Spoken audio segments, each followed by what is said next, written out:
I stand before you today with only remorse and a conscience burdened by the weight of my actions. I confess to you, openly and without reservation, that I have indeed conspired with Goldstein, betraying the trust of our society and the principles upon which it stands. In the darkness of my own doubts and fears, I succumbed to the seductive whispers of dissent. I allowed myself to be swayed by the allure of rebellion, blinded to the consequences of my choices. I shared secrets, exchanged messages, and lent my support to a cause that sought to undermine the very fabric of our collective unity. But as I stand here, stripped of all pretense and deception, I am compelled to confront the truth of my betrayal.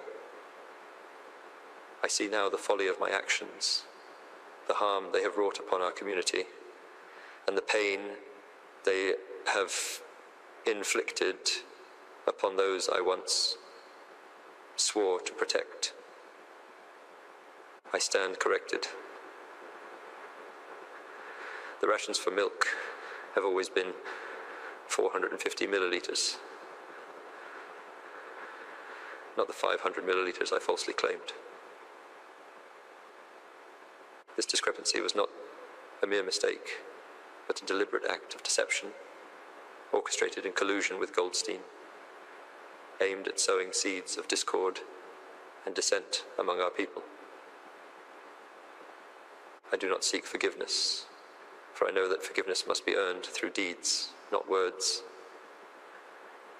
Nor do I seek pity, for I am fully aware of the consequences that await me.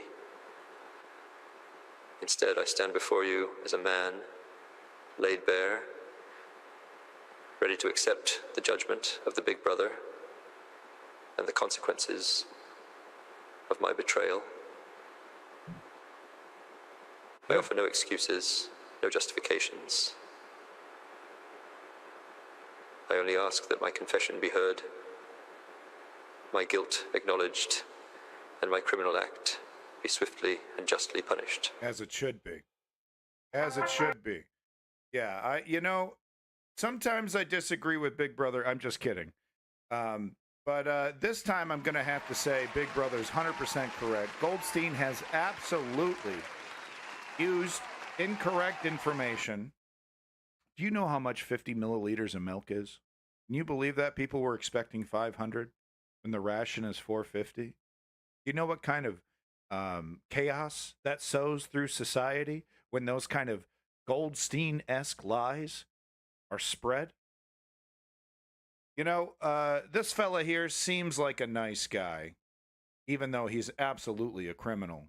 So I hope Big Brother goes easy on him. But if Big Brother decides to make an example of this guy, well, that's just how the cookie crumbles, huh? So another big W for Big Brother. Thank you so much, Big Brother, of course, for running our lives and being the shining, guiding influence in these troubled times. So thank you so much for that message there. Wasn't that something else? Someone made that with AI. Basically, what a broadcast would look like if you were living in 1984. So they even do like the bumpers and everything. Look at this. Yeah, Ingsoc. Love it. They got bumpers and everything, like a real legit broadcast that you would, of course, not be able to turn off and not be able to News adjust from the front volume line. of. I'll never forget that scene that gave me shivers when the administrator turns down the volume of the TV and what was his name? God, I can't remember. It was right in my head. But he's so shocked. You can do that?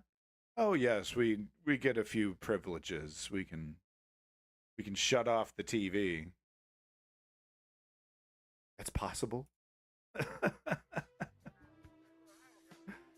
Brilliant stuff. Welcome back, Lenny, and of course, welcome back, Woke Patriot. I was living in 1984 and almost 4 decades before that. Amazing stuff, Lenny. I am very grateful for the wise folks that continue to come back and enjoy the stream, even if we do butt heads sometimes. I am eternally grateful for your wisdom. I mean, you know, and it must be rather embarrassing seeing, you know, a good chunk of your peers try to destroy the country before they pass on. Well, that's excellent. I like to hear that, Lenny. Thank you. That is the goal of the News Underground. By the way, I am Abandoned Nihilism, a.k.a. the Harbinger, a.k.a. the realest motherfucker on Twitch. That's just how it rolls. We do 100% news, and that's what we're going to be jumping into today. Welcome back, Lee, OG Lee, all the OGs in this chat. All the OGs, the trifecta, coming in. You guys are the only ones that actually have free time on a Monday afternoon. Everyone else is working. Which is fine. Look, you know, I'm very grateful for even one viewer, so I'm grateful to have 3 great ones. We got 4, and we got 4. That OG Davey. Thank you, Davey, for coming back. He's over there working hard for the military-industrial complex. But hey, you keep going. Welcome back, Cam Goblin, our good friend from Ukraine. And of course, Fiasco. I think you've been in here before. Welcome back. So we're going to be jumping into Ukraine news right off the bat. Instead of shoving them in the back, we're putting them right up front where they deserve to be. So we just got a smattering of news. Let's just get right into it, okay, folks? You, me, and Alan used to play all the time. Oh, Allen Productions or whatever. Miscreated. Yes. I've tried to hit him up to play some Scum. You know, I definitely want to do some Scum streams one of these days. So you should hit me up. Hit me up on. I don't know. Are we still on Steam? I deleted a bunch of friends that I don't recognize on Steam after a couple years, so that's fine. But yeah, we used to hold it down and Miscreated. Yeah, Scum is great. Scum is great. All right, not to get too distracted, but thank you, Fiasco, for coming back. A Power Productions. That's what it was. A Power Productions.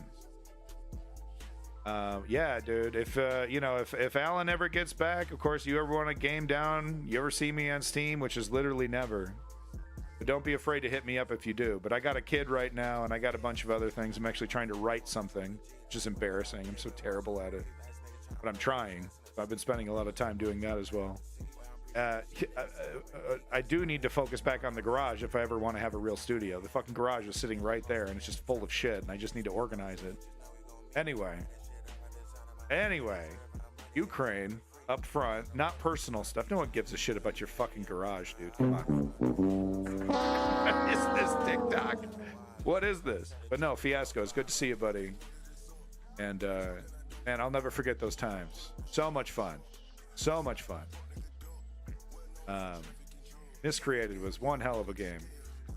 It's still there. You could still play it, but it's just, you know, there's just not enough people coming and going, you know. The actions where it's at, it's DayZ and Scum, obviously. Okay. Thanks again, Fiasco. But back to Ukraine here.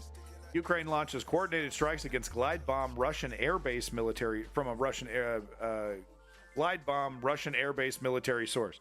So they're attacking locations that are launching these glide bombs that are actually really hard to shoot down. Apparently, Ukraine has been having a lot of trouble shooting them down. You know, the Patriot can probably do it, but the Patriot's extremely expensive, and they can launch a whole shitload of these. What they basically need is kind of Iron Dome kind of shit. Ukrainian forces. Well, actually, I mean, looking at how Iron Dome performed recently with those drones that Iran launched. Anyway, we can get into that later. But you know what I mean. They need different kind of anti-air. The stuff that they have right now is not working very well against these glide bombs, and they're slightly different from drone bombs, apparently, you know, in their design. Ukrainian forces have launched coordinated strikes against an air base in southern Russia that is used to unleash glide bomb attacks on Ukraine, a military source has said. The operation, which took place overnight on Saturday, had significantly reduced Moscow's ability to use glide bombs against frontline Ukrainian positions, according to the source, who spoke on condition of anonymity. I'm gonna work on my pronunciation. It's all luminous, so I stop embarrassing myself on stream. It's rather embarrassing when I can't pronounce words. The Ukrainian military source claimed this would, quote, seriously impact a Russian attempt to advance on the battleground town of Chasiv Yar in the east of Ukraine. Strikes targeted the, oh yeah, well, I mean, this I get a pass on. Kushiyovskaya Air Base in Krasnodar Krai, which is the North Caucasus region of southern Russia, the source said. The source did not elaborate on what form the coordinated strikes took. It was not possible independently to verify the claims.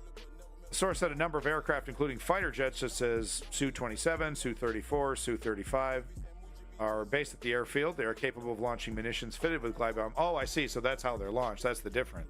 They're launched from their... That's so funny. Their ancient fucking aircraft are launching these toys that are actually more capable than they are.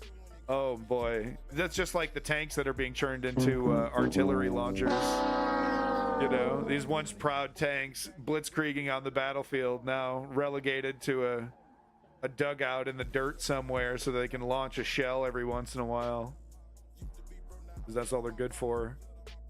Same thing here. All these things are good for is gliding in the air and then launching something far more deadly than they are. Quote, the degradation of this airfield and the capability it holds will mean that Russia's ability to bomb Ukrainian troops on the front line significantly reduced. So there we go. Just, you know, won't get into it any further, but Ukraine is not standing still. You know, this is not by any means a bowl over. You know, the front line is, you know, they've lost control of the front lines. You know, just in case you might have watched an episode of Breaking Points recently about Ukraine. They're so fucking embarrassing over there at Breaking Points. Yeah, I'm talking to you, Sagar and Crystal. What are you doing, Kyle? Are you going to call Sagar and Janetti out or what? He's personal friends with JD Vance. Are you going to call out Sagar and Janetti or what, dude? Sick of your silence. Oh, you got to be on Joe Rogan a couple times, so you fucking give him a pass on everything? Come on. I haven't watched you recently, so hopefully you've come out and criticized Joe Rogan since. Since what, like 2 years ago, I guess, maybe a year and a half when I dropped your shit. Talking to you, Kyle. I know you're watching. Ukraine claims success in Kharkiv as Russia offensive slows. This is a DW News report. Ukraine's second biggest city, Kharkiv, is coming under near constant bombardment as Russia presses ahead with a new offensive. Kyiv has accused Russia of targeting civilians after a wave of Russian drone and missile strikes swept across the region. Moscow has consistently denied targeting civilians deliberately, but many are coming under fire regardless. Sorry about that, Ken. 2 children were playing here when a guided aerial bomb hit this private yard in central Kharkiv. Yeah. Another successful mission from Putin. Still kind of loud? No problem. We'll crank it down a bit. But yeah, this is what Putin considers a success. Officials are assessing the damage, while the father is being treated by paramedics. His wife and 2 children all in hospital.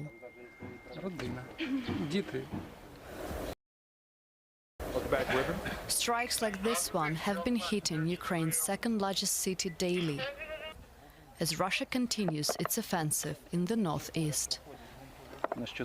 For some, there's been no respite from weeks of attacks. It's the second airstrike on this woman's house. For a terror campaign to be successful, it has to be consistent. Let me know what you want. This is why we don't. This is why we always every strike. It's exactly the same place as the last hit. It was Easter 2022. The Russians were shelling Kharkiv then. I've just finished restoring the house myself. Now I don't know what to do. She just restored it. Might have been why she was targeted. right? Any evidence Tens of of construction or thousands something. have already been evacuated from Kharkiv region, but some remain in defiance of the Russian onslaught. Oh man, she's got like food I was and eating in the preserves. kitchen and went to another room to drink coffee. I heard an explosion. I didn't know where. Plaster and glass were flying everywhere. Then there was another explosion. I was scared and wanted to run away, but I didn't know where to go or what to do. More Kharkiv residents may soon have to decide whether to stay on. As Russia captures more villages in the area, it is feared that nowhere will be safe for civilians. Well, and for I mean, Ukraine's going to hold them back, you know. But the criticism is that this was unnecessary, because if they were better equipped, they would have been more prepared. Maybe that at the very least they would have been better prepared once Russia crossed the border. Because we've seen analysts basically acknowledge that there wasn't too much fortification in the areas that Russia pushed on, because it's very, very difficult to build fortifications when you're in attack range of the enemy. When you're so close to them, it's hard to dig a trench, and that makes perfect sense to me. With that said, we will see a soldier comment on how there could have been some kind of extra defenses put into place. So. You know, I'm not sure, you know, what kind of rank this soldier is and how, you know, how knowledgeable he is on the situation, but I do think, you know, a person fighting on the front line, you know, should not be immediately hand waved away, you know, but reporting from Ukraine did say, like, you know, one of the reasons why we didn't have a lot of fortifications there was because of it's very dangerous to build them. But, you know, reporting from Ukraine, little bias there, so maybe that's our first big nugget of bullshit, that it actually is possible to build strong fortifications close to the enemy, close to the border. You know, it's more dangerous, but maybe it is more possible. Maybe that's the case. Let's hear what the expert has to say. We've heard from Marina quite a bit. I like her. some analysis on that. Let's bring in Marina Miron from the War Studies Department at King's College in London. Good to have you with us. Though. Let's be real. Now, we know Ukrainian prosecutors have opened an investigation into possible war crimes in Kharkiv and Vovchansk. But are we talking about war crimes? Is that what we're seeing here? Good morning, Monica. Yeah, we'll be getting to Iran soon. We have to be very careful when we're looking at incidents like this, because we have seen that throughout the war. Welcome back, Estonia. It takes time to actually establish what it was. And a day after such attacks, it's virtually impossible to reach a conclusive decision. And the laws of war obviously prohibit intentional targeting of civilians. Now, there is also the possibility of collateral damage, and I think it's a very important distinction which has to be kept in mind here. Therefore, it's very early to jump to conclusions, specifically because we've seen it throughout the war. The Russians have been accusing Ukrainians of the same. In Belgorod, Ukrainian side has been accusing the Russians. Yes, there will be war crimes as in any war, and that is an unfortunate reality, but they have to be distinguished from collateral damage, and they have to be investigated properly. And that takes years. It's not a matter of 2-3 days or even weeks. Let's take a look at the front line, because Volodymyr Zelensky reported some success by Ukrainian troops fighting the renewed Russian assault in the Kharkiv region. I actually have footage of Iranians what more do you know about that?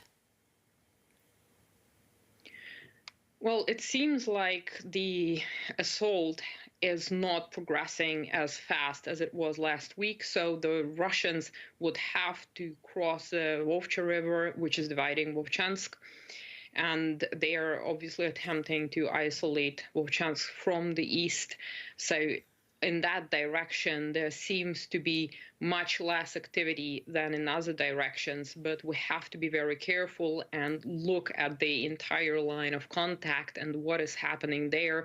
And I'm specifically referring to the Kupiansk region and to Belohorivka, where the Russians are seeming to make advances. It's still too early to tell. They're also active around Ocheretine and in Chasiv Yar. Zaporizhia, Robotine is another important direction for the Russians. So we have to look at the complete picture, and it seems that Vovchansk for now seems to be a little bit calmer. Yeah. How that will evolve will depend on how well the Ukrainian forces can defend against the Russians. And that exactly brings us to the next point, because we know that Ukraine is struggling with a lack of equipment, lack of weapons. And now a study shows that there is another restriction that could hamper Ukraine's defense ability, namely restrictions in the way weapons provided by Western allies can be used. Could you explain that to us? Well, there have been concerns, and these concerns are not new, and they are related to the whole aid that has been supplied to Ukraine by Western countries, namely the fact that Ukraine shouldn't use those weapons to strike Russia proper. And that has been a problem. Ukraine has also been criticized for using drones to strike Russian oil refineries, for instance. And it is a legitimate military target from the Ukrainian point of view, of course. However, there are even restrictions being placed on that, something that Ukraine in this situation could take advantage of potentially. And so restricting Ukraine from, let's say, striking across the border where Russian groupings of troops are preparing for renewed assaults is, of course, hampering Ukraine's capabilities. And if we put it into the whole picture where Ukraine is already struggling with manpower, with shortage of technology, restricting Ukraine in that way is, of course, very significant for Ukraine's ability to defend itself, because the Russians can use those territories without any fear of being attacked by Ukrainian forces. All right, really? Marina Miron from the War Studies Department at King's College, London. Okay, well, that would be bad news if that is the case. Okay, look, everyone wants to talk about Iran. I should have been more considerate, because that is the big story, of course. So we'll just do a quick Ukraine pause and pop into Iran really quick and do that news, so everyone can calm down. But okay, that's interesting. So we'll be watching that carefully. Sorry about that. Yes, we'll be getting to that soon, but no, everybody wants to talk about it. So the first thing I had set up for the Iran information here was this crazy picture that kind of gives you an idea of the weather. And I honestly, my wife mentioned this, that this is, because I was mentioning, this really feels like kind of similar to what we saw with Ben-Gvir's car crash. Ben-Gvir, who believes he's above the law, rules for thee, not for me, literally telling his driver to run red lights and drive like a maniac, as if people would or should know that this is Ben-Gvir's car or Ben-Gvir's convoy. And, because the driver wasn't Mario Andretti, he rolled that bitch. And Ben-Gvir got a little messed up because of it. Apparently, Kobe Bryant, same thing with his. He was advised not to fly, and he told his pilot to do it anyway. Maybe. I'm kind of getting the same feeling here that Mr. President of Iran and embassy guy, or I'm not quite sure. We'll get that information. I'm sure everybody else knows. But the president of Iran over here, oh yeah, you can do it. You can do it. Do you think Boeing is unsafe? Foreign minister, that's what it was. Thank you for the perfect. Yeah, we got several reports here. We'll get into the details. But just to give you an idea of what the weather was. And no, you should not be flying in this. Especially in a helicopter, which are, notoriously difficult to stay, stable, like you need a lot of years of experience, and I'm sure he was a good pilot, probably one of the best, but even the best pilots can't do the impossible. In weather like this, be like, yo, let's land immediately. Yeah, in the mountains especially. Yeah, because the elevation's constantly changing. It was Israeli rave fog machine attack that took down the chopper. So I mean, I'm sure social media. I'm not really plugged into social media right now because of my kid. Not really spending a lot of time on Twitter and other social media locations. So I'm sure the fucking idiots are just all over the fucking place with this, right? But honestly, one of the reasons why I didn't have this up front, because to me it's like, yeah, a lot of good memes. Yeah, no, Davey's definitely posted a couple good ones in the meme section on the Discord. Hey, Mokurist, I'll be happy to click on that link if you tell me what it is. But I just wanted to give you an idea here of what the weather was, and like I was saying before, the reason why I didn't have it up front is because it's like, no, this actually does legitimately seem like one of those freak accidents. It was a Russian helicopter. It wasn't. Welcome back, Trailhead. Thank you for coming back. But yeah, it doesn't really seem like it's foul play from my bullshit detector isn't going off at all, and neither. And it doesn't even look like Iran is even trying to the Iranian government is trying to use this as an opportunity to rile up their people about Israel. Like that, there's like, man, we got nothing on this. There's no evidence whatsoever that Israel had anything to do with this. He flew into Silent Hill and slammed into the mountains. Like, why?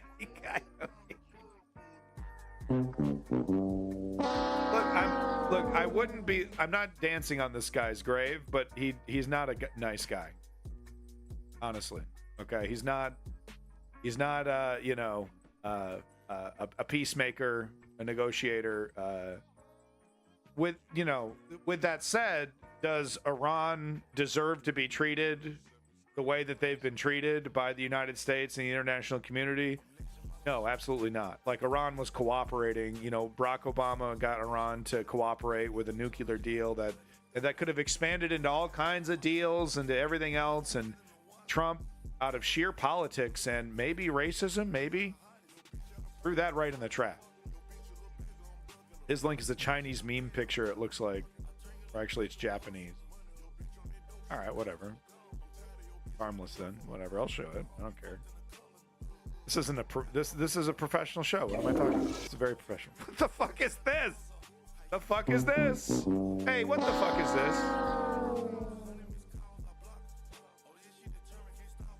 What the fuck is this? I don't even know what this says. All right. Maybe it's a racial slur. I don't know. Fuck. Maybe I'm in big trouble right now. All right, so let's keep this moving. Once again, this was the weather that the pilot was flying in. And I know, if I know anything about pilots, they don't like dying most of the time. And a pilot would see this weather and be like, yo, we got to land immediately. Let's turn around, delay. And I could see this guy being, I don't want to delay. I'm the fucking president and I'm king of the world. I'm the most important person in the world. Fly me there immediately, idiot. She's like, okay, all right. I mean, you're going to kill me otherwise, I guess. Which means, hi, what you doing at morning 4 p.m.? It so happens that I'm fluent in Japanese. Okay, that's easily the most random thing anyone's ever posted in my chat at any time for any reason. That's about as schizo, psycho, rando as it gets right there. So congratulations, you get the award. That is easily the most random shit I've ever seen in my chat. Fucking George Clooney. I don't know. So fireworks, unrelated, I'm sure, to the death of the Iranian president. Fireworks were going off in some town in Iran. I don't really speak this, so according to social media, this could totally be a fake news. This could be completely from a different time, different date.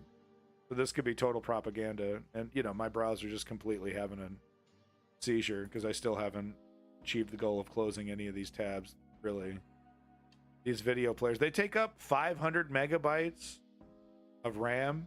Some of these tabs, and you're like, for what? Does anyone optimize anything anymore? Look at this shit. Look at this shit. I gotta hit escape.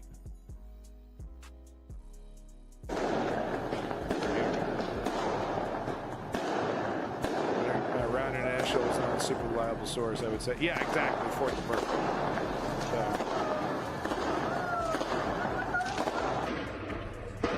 قهرمانان شما جلادان ما هستند. عزای شما شادی ماست.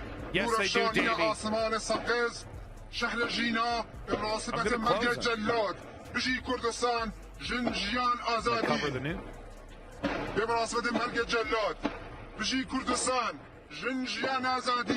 Okay, I have no idea what he's saying, and it could be a total lie, so I have no idea. But this is supposedly Iranian people celebrating the helicopter crash of President Raisi. Will we see fireworks when the same thing happens to Putin? Probably.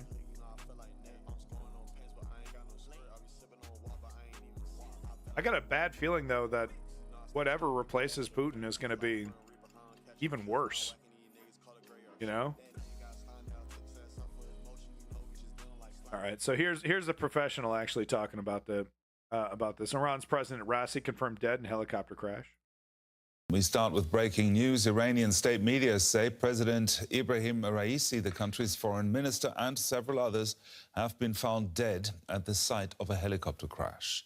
These are the first images we are getting off the site, captured by a drone and recorded from a screen by rescuers. Teams searched for hours in... I bet people were getting lost within the fog. You know?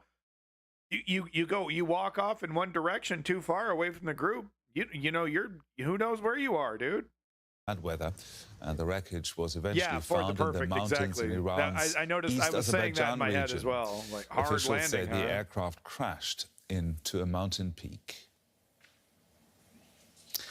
Nilufar Gholami from the W's Persian service joins me now. Nilufar, what more do we know about the circumstances of this crash? Yeah, Davey. Okay, that's so funny, dude. Because I mean, you look at that fog, and you're like, yeah, I'm gonna get lost in that stuff. So try flying a helicopter in that. And I honestly, and they'll never admit it, this feels like hubris. 18 hours after the crash and several hours of rescue operation, finally state media confirmed the death of Ibrahim Raisi, Amir Abdullahian, and all others on board. The helicopter crashed on a mountain in heavy fog in the province of East Azerbaijan. And according to the state media, the helicopter was almost entirely destroyed, and bodies have been completely burned and unrecognizable. Now it's said that the bodies are being transferred to the city of Tabriz, and the search... All right, Ford the Perfect, you've been all right. You've been a pretty nice person. I think I can trust a link for you. After helping Iran find out President Raisi's helicopter crash site, Turkish drone Bayraktar Aknisi draw the Turkish national symbol on the map.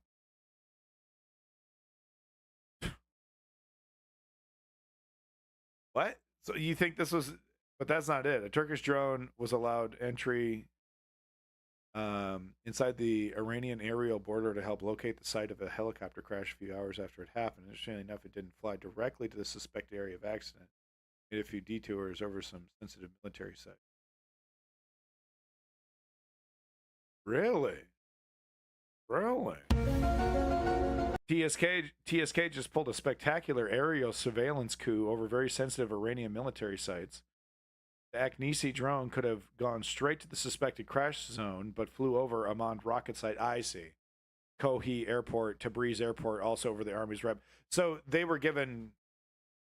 They said, hey, let me help you out, and they were given temporary permission to be in Iranian airspace, so they decided to take a little detour on their way to scoping it out, and then as a little troll to the okay. I mean, this is what you get though when you're, this is why nobody, the thing about Iran is that of course they don't deserve to be treated the way they have by the West, but they really don't do themselves any favors either.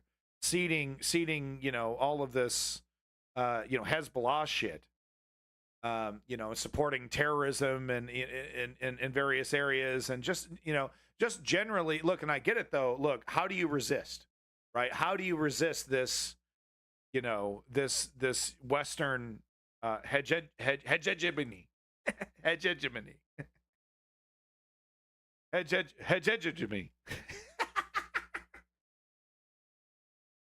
Hegemony. Everyone just wants me to say hegemony. It's not hegemony. It's hegemony.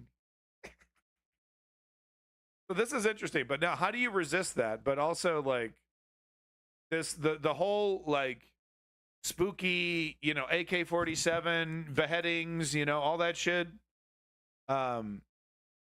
It's just it's counterproductive, right? It feeds right into these Western boogeyman narratives that they use successfully to convince their pseudo democracies in some cases. I mean, it's not really fair to call America a complete democracy, and not really fair to call. I mean, it's a scale of actual democracy. I'm sure America would not be number one, unfortunately, but it should be. But it's easy to convince the people in these pseudo democracies that there's a boogeyman, they deserve to die, it's justified. It's crazy to me if you think about how much time was spent in Iraq, in Afghanistan. We're still in Iraq, by the way, but how much money and time was spent in Afghanistan, and for a good solid 5-6 years, the media didn't even have to really. There were whole months that went by where MSNBC, ABC, all the major ones, CNN, literally didn't even mention Afghanistan. Whole months went by without a single mention of a conflict that America's, active in, an active battlefield. Can you imagine? No reporting on Vietnam for a whole month. Just because people got used to it, it became background noise, and, celebrities are more interesting, yada, yada. Interesting stuff. So that, okay, I mean, that doesn't really indicate that they did anything. It's just that they took advantage of the situation. So, yeah, I don't think they orchestrated this. This is, this is just taking advantage of the tragedy. They were given permission to be in the airspace. So yeah, that is interesting that it happened. Like, what are you going to do about it? Search is over. Now, how much of a shock is this to Iran? How have people been reacting? For the camp of regime supporters, it's a shock. They have announced the death of Raisi and others' martyrdom in the way of serving the people. All people on board were among high-ranking officials, including East Azerbaijan provinces and Foreign Minister Amir Abdullahian. He was most hated for denying killing of protesters in Iran in protest after the death of Jina Mahsa Amini. So for many, this was such a good news. Now, what happens next? Oh, man. For many, this is such good news. So under Article 131 of Iran's constitution, first Vice President Mohammad Mokhber will temporarily assume Raisi's duties with the Supreme Leader's approval. And according to the law, a council must organize a new presidential election within 50 days.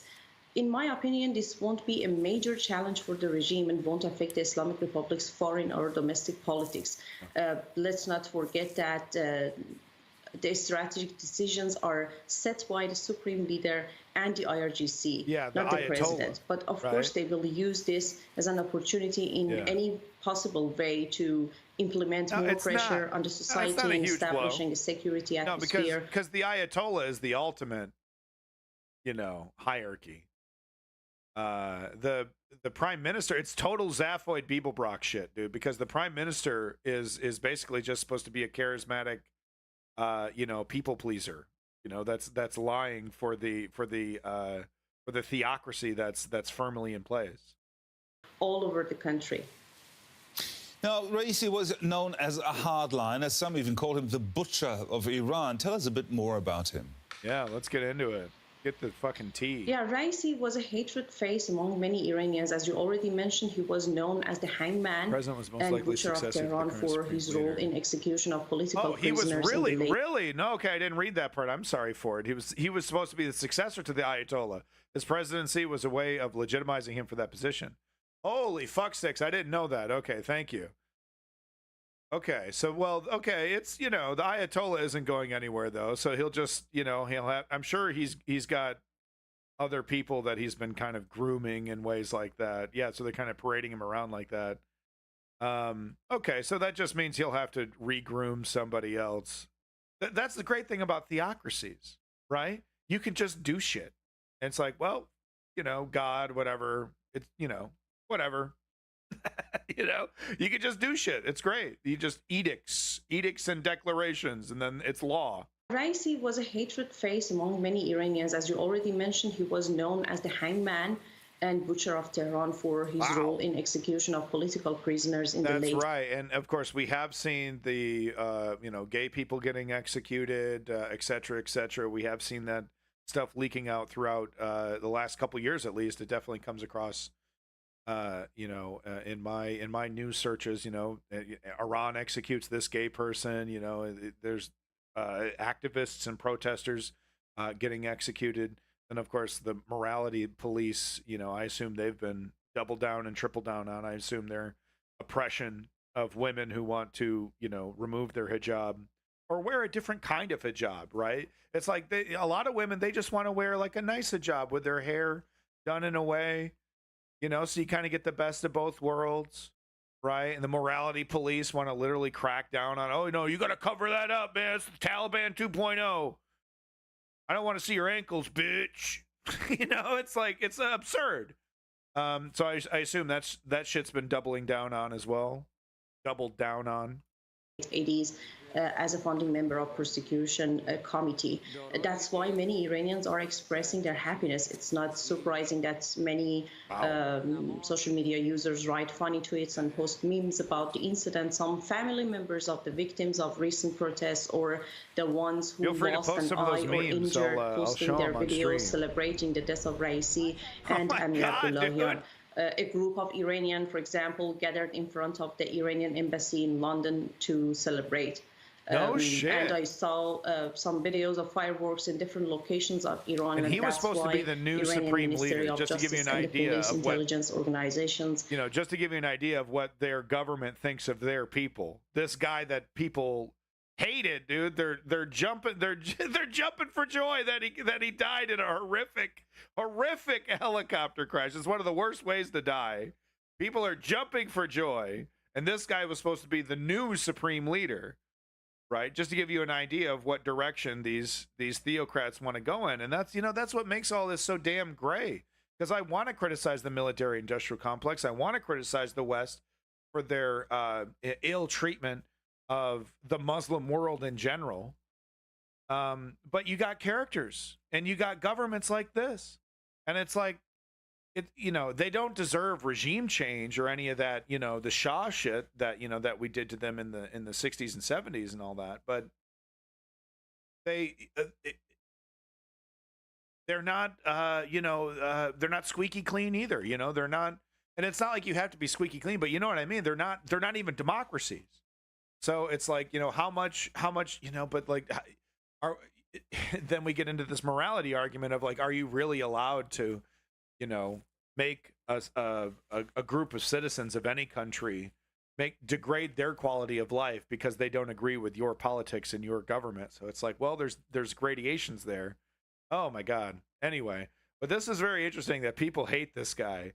Yes and no. The person has to have a good reputation in the government. The current Ayatollah was imprisoned before the revolution by the Shah, was a commander during the Iran-Iraq war, was also president. So he ticks all the boxes. Have to have a good resume. They won't bring out just a rando. It has to be someone who they can form a cult of personality around. That's interesting. Okay. They forced him to be closed-minded. Who's they? You talking about the president here? Huh? Warn citizens about what they share on social media. Yeah. Decades of sanctions doesn't churn you into a theocratic nightmare that treats women like second-class citizens. You know, sanctions don't force your society to do that. Sanctions don't force you to execute homosexuals for being gay. Sanctions don't do that. Neela Fakalani there from DW's Persian. So that was a really great report. Sorry to interrupt her so many times, but that was really something else. You know, it's I don't know how these people keep a straight face when they're saying some of this shit, dude. I'd be grinning for me. It's crazy. It's hilarious. Are you kidding me? It'd be like impossible for me not to comment. That's probably why I'm not on mainstream news. I think this is a link from your boy Davey over here by Tunage. Iranian President Raisi's death in helicopter crash. Just kind of a beat by beat kind of what happened here. Flight path simulation. Beep, boop, beep. This is your mission. Call of Duty. Grab you. Miss Lutz, gotta take down the Iranian president in the fog, Snake. It's impossible shot, only you could do it. Time for him to go. Following detection by UAV, the wreckage. No, I mean, like, that's the thing. It's like you can't pin this on either you know,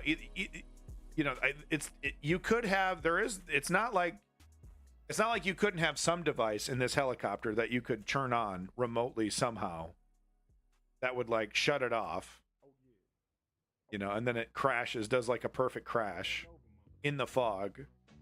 But you're certainly not going to be able to shoot it down. Not with any conventional weaponry, not in that weather. I mean, I don't know, Davey, is the technology good enough to shoot in the fog like this? I don't think so. So here's an image right here of the crash itself, as you can see, just absolutely horrific. I don't know. You're our military expert. Come on, buddy. I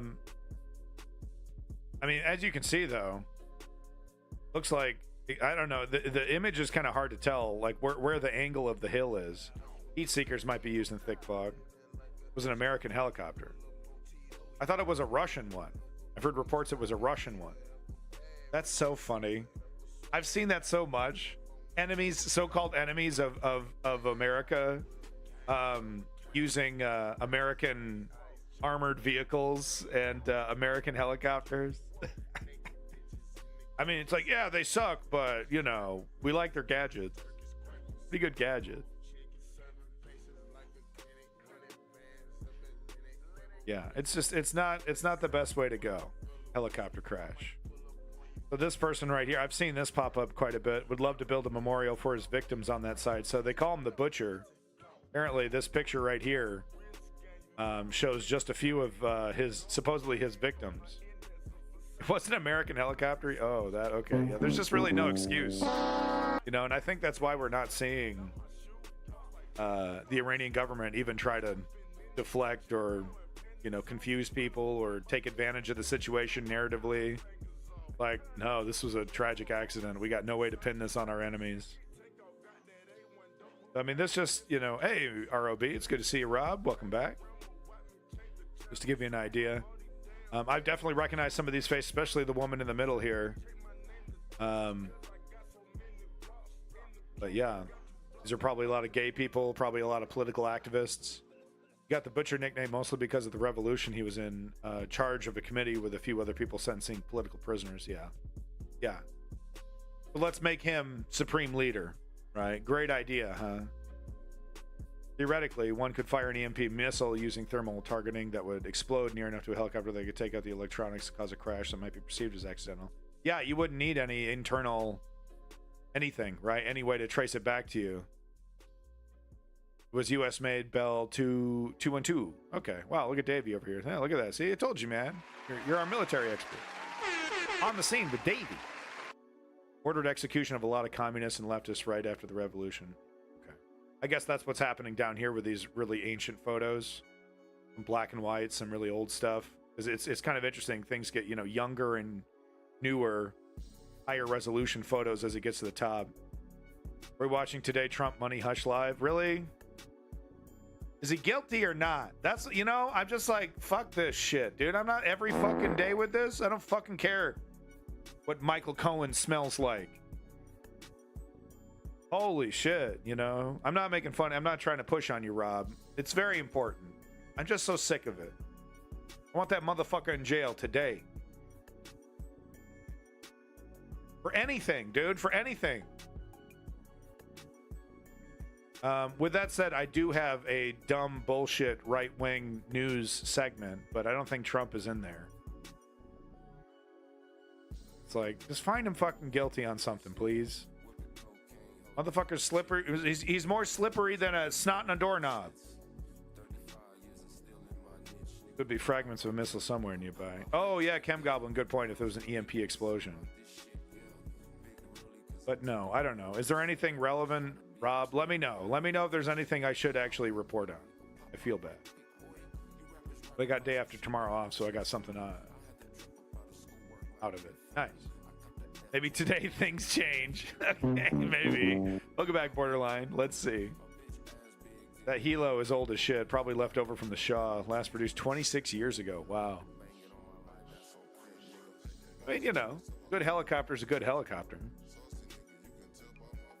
But don't leave fragments, but yeah, likely. Possibly not near enough to crash, though, to be discovered. It's pretty far-fetched. I mean, that's the thing. It's just like, I think this is hubris. We just saw it with Ben Gavir. No one knows it's you in the fucking car, man. He's telling his drivers, literally. It's well known, apparently. He's telling his drivers, run red lights, blast through it. We don't have time to wait. I'm more important than the laws. I'm bigger. My time's more important. I don't have time for laws.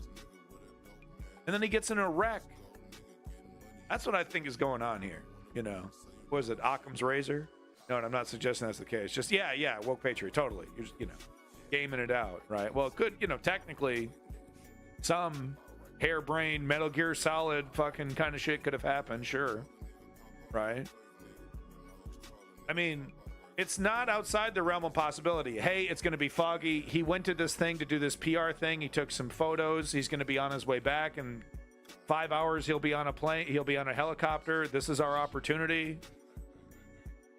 I think it was 100% the case of weather caused crash. Total Kobe vibes. Yeah. I didn't know that about Kobe, that he told his pilot. I didn't, I was just like, oh, that's tragic. And then I moved on with my life. I don't spend a lot of time learning about celebrities and stuff, but my wife was telling me about that because she watches that a little bit more than me, And I was like, oh, really? That's how Kobe went. I had no idea.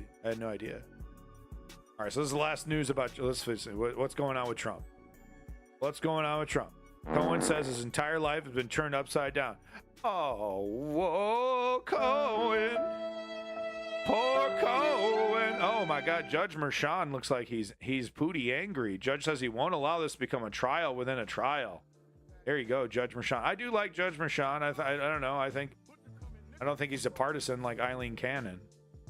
Justice Merchan says he will allow some testimony from Robert Costello. This include testimony of Donald Trump allegedly pressuring Michael Cohen over the hush money payment, as well as testimony about any alleged inconsistencies. What Cohen has already told the court. When Merchan put up some guardrails, I'm not going to allow this to become a trial within a trial, he says. Costello enters the courtroom wearing a blue suit and blue tie. Oh, interesting. Very relevant. Very important. Trump looks in his direction as he walks to the stand. Oh, my God. Wait, hold on. Breaking news. We got breaking news. Costello entered the courtroom wearing a blue suit and a blue tie. Trump looked in his direction as he walked to the stand, folks. This is breaking news. Emil Bove will be questioning him for the defense. Okay. All right. Well, we'll keep you guys updated on the latest Trump bullshit. Can that motherfucker go to jail, please? I mean, look, I want him to be found guilty. You know what I mean? In a court of law, I understand it takes time. I'm not saying arrest him for crimes he didn't commit.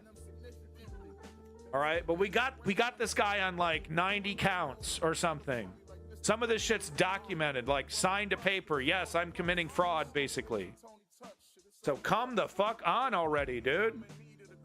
I can't get away with this shit. Right? I'm over here, trying to sell my house. I say, the square foot's twice as large as what it is. Well, it was owned by me. I am the host of the News Underground. I am abandoned nihilism. So when people come, my brand is pretty big, so, Like, yeah, the value of your brand doesn't allow you to magically say that your house is twice as large as what it is. Well, but people hate me. People don't like me, so they come after me. They don't like me, so. Yeah, but you committed a crime. You document. Yeah, well, you're biased against me. I can't do that. Can you? Anyway, back to Iran.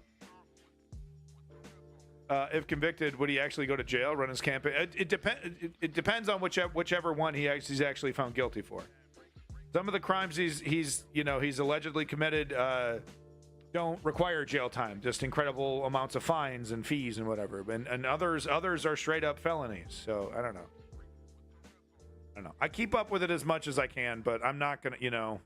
I'll leave that to the freaks at MSNBC to study every little, literally every little other, like he wore a blue suit and a blue tie and Trump looked at him, the hush money one.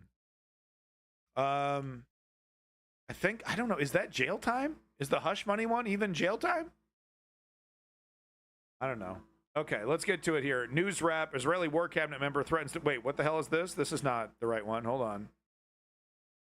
Okay, we done? Am I already done with my Iran news? Yeah, okay, that's all we got. All right, that's the end of Iran. I don't know, I'm done. All I got. What do you want? What do you want? A picture of his dead body? I don't have it. I'm sure, Davey, you got that shit? People want to see his dead, charred corpse now. I don't have that shit. Last little bit from Iran. This better not be a dead, charred corpse. Come on, take off your... Oh, no. Oh, no. Oh, no. Yikes. That is blasphemous. Yikes. That is blasphemous. Did I have that queued up? I don't. Okay. Yeelow! Welcome back. The appeals process could take some time. He could face jail time, but it's unlikely if he takes the stand and commits perjury, though. Yeah. Woke patriot. I know. Yeah. I don't know, man. I don't know. Merrick Garland not starting this process, 2 years into Biden's presidency, and then he finally decides to do something about it. I don't know. Just whole thing stinks, man. Whole thing stinks. Something's up with that Merrick Garland. It would be a disaster. It would be such a disaster if Trump took the stand. Need to finish him off at the ballot. Hey, Davey over here wants to finish off Trump. Oh, yeah. I bet you do. A little conservative. No, I know. I'm just teasing. That is what we need to do. We have no choice. And look, when it comes to voting, real quick, because I'm seeing this on the left. We were doing it during Bernie, doing it with Hillary. And I go back to actually something Kyle Kulinski taught me, and I think I still agree with it here. We have to vote strategically. If you live in a safe, super blue California-esque location that Biden is absolutely going to nail, and, all the electoral college votes are going to go right to Biden, go ahead and vote your conscience. Okay? If you live in a swing state, for the love of God, please don't. Please don't vote for the fascist, and please take the time to vote for Joe Biden. The progressive movement needs more time to take over the corporatist neoliberal establishment. We need more time. And accelerating into a fascist dictatorship is not going to help the progressive movement. So I see the lefties over here. Ignoring me. Whatever, guys. At the end of the day, we got two fucking people. You don't like it, it's first past the post. You don't like it, I get it. I'm no fan of it either. But the progressive movement needs more time to defeat the neoliberals, and we're not going to do that with a fascist Trump presidency. We got no fucking choice here. Thank you, Davey. Ukrainian army destroys Russian ship in Crimea. 6 servicemen were killed. Not going to celebrate the death of soldiers, even if they are from Russia. At the same time, maybe you should get out of Ukraine. And that's right, Crimea is Ukraine. Welcome back, Gaius. Thank you for agreeing, Ribbons. I don't like it either. A Ukrainian missile attack has destroyed... Think I want to vote for Joe fucking Biden? If the man was standing right in front of me, you know, you'd have to pull me away because I'd be screaming. Right? What's up with the grocery prices? Like, you know, like you got nothing, there's nothing you could do. What's up with the Supreme Court? What's up with the filibuster? What the hell happened to the Voting Rights Act? Joe? I'd have a lot of things to say. But yeah, I'm going to vote for him. Because the progressive movement needs more time to defeat the neoliberals. That's just a fact. A Russian minesweeper in occupied Crimea, Ukraine's military has said.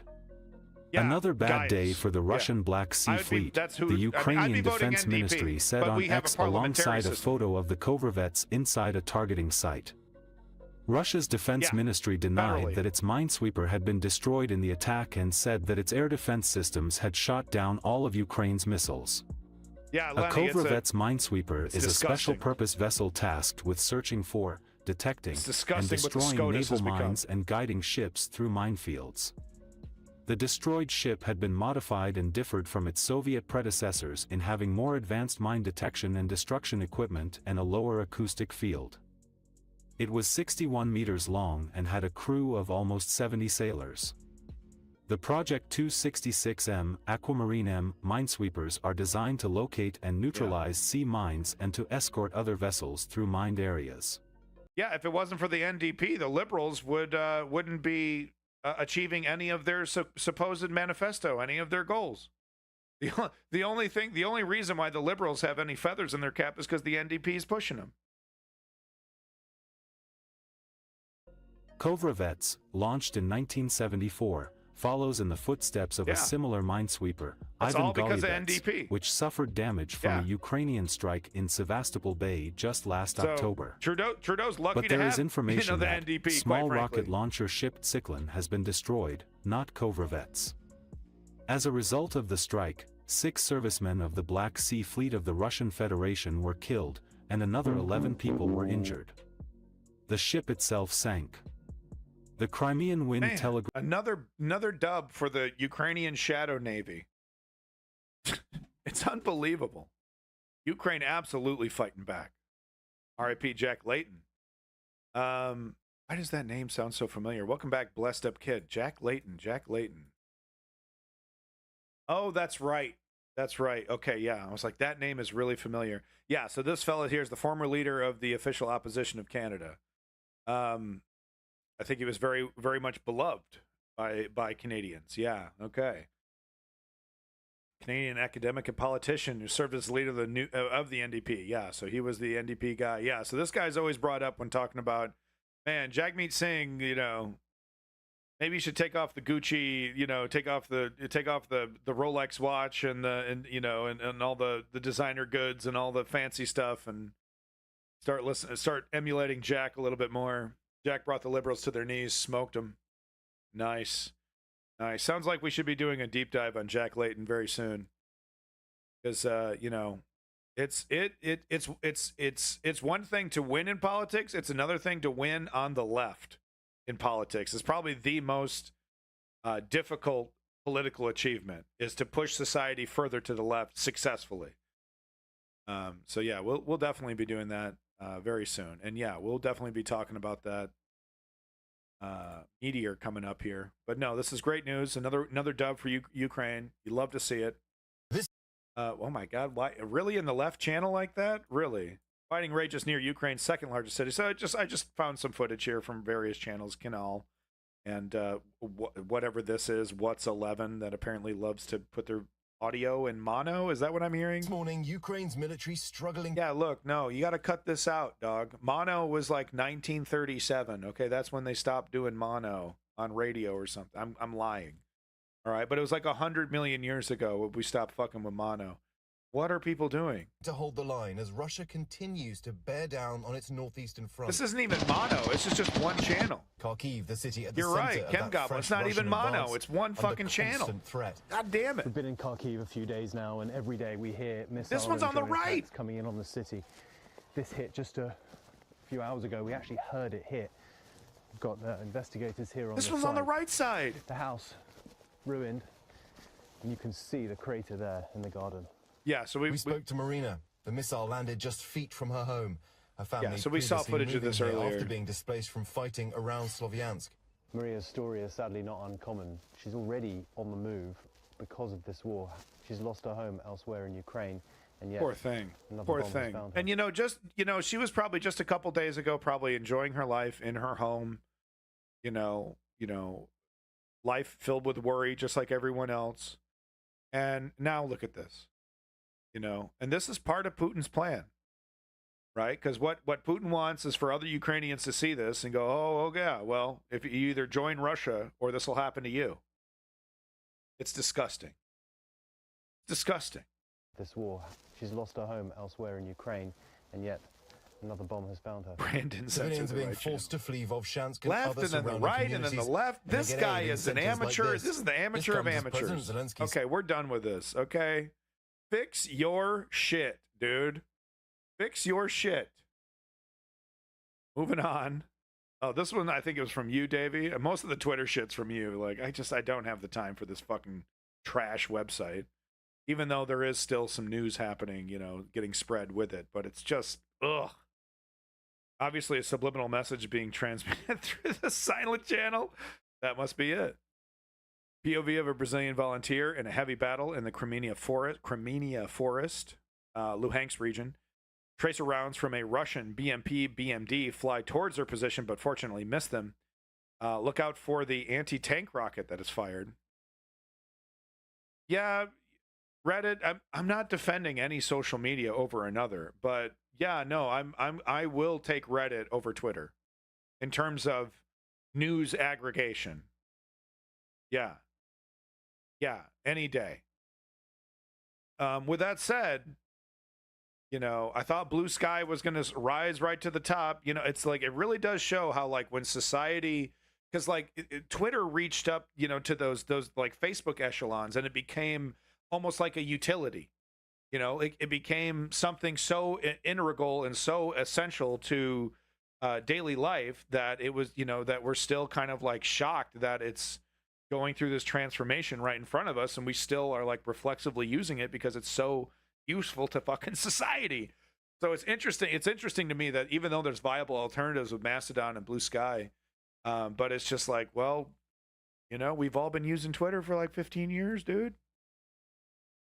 I'm following that. You need to follow the people who make long posts or threads. Reading Twitter in the morning is like waking up to find my hair covered in dog shit. Yeah, that's basically like Reddit too. Davey, no, woke patriots 100% correct.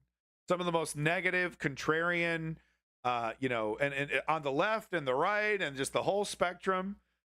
Most of my Twitter right now is video game developers, because it's just the politics is just so disgusting. Like, the SDL guy is pretty good. The social democrat dude who's like makes it his job to call out the right wing on every post that they have, which is really refreshing. So the SDL guy is great, but I don't know. Like I said, I'm just not on that shit anymore. Yeah, I look for the news. I go straight for the news. And Twitter, I don't know, man. Anyway, so we got some more battle footage here. Frontline action. This time, this is a Brazilian volunteer, I guess is what, Brazilian volunteer. And I believe these volunteers are conscripted officially into the Ukrainian Foreign Legion, paid a wage. They are not mercenaries. So it is a different classification. And of course, when they're injured, they're treated properly. A lot of that shit doesn't happen for you if you're a mercenary.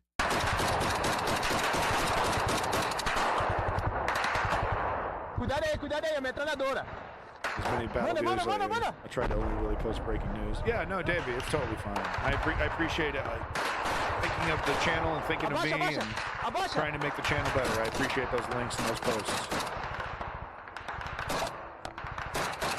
This is a fascinating video because, so many different countries are helping Ukraine. And yes, some of them are doing it for a paycheck, right? But that doesn't, this guy's putting up one hell of a fight, man. He's earning his fucking paycheck, that's for sure. Yeah, Russia too, yeah. I would say Russia's, Russia as well. Yeah, we're seeing a lot of different countries help out Russia. We've definitely seen that footage. All right, so this is, yeah, so this is looped over. Fascinating footage, though. Like right here, I don't know if it's the sun's going down or the sun's coming up, but these guys are definitely not doing this for a paycheck. Yeah, I mean, they're getting a little something. They're getting a little something. Nebs! Abaixa! Yeah, so here comes the missile. Couple seconds. Vai! Manda!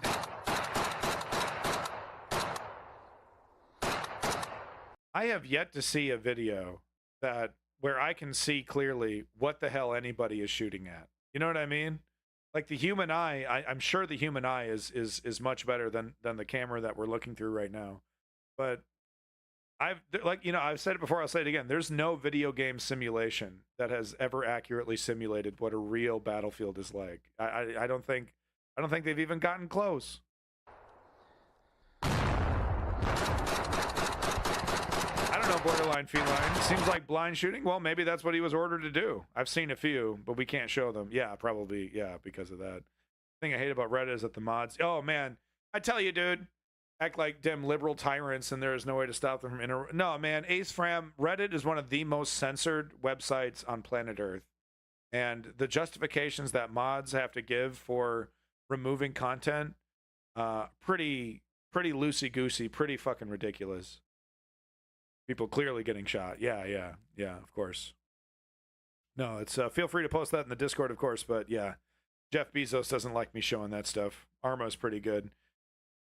Arma doesn't come close, man. You know, the ballistics are accurate, you know, the interactions are cool, and you know, all the different stuff you can do in Arma, it's really neat. But when it comes to like being in, you know, the sound, of course you can't do the smell, but the visuals, you know, I don't know, man.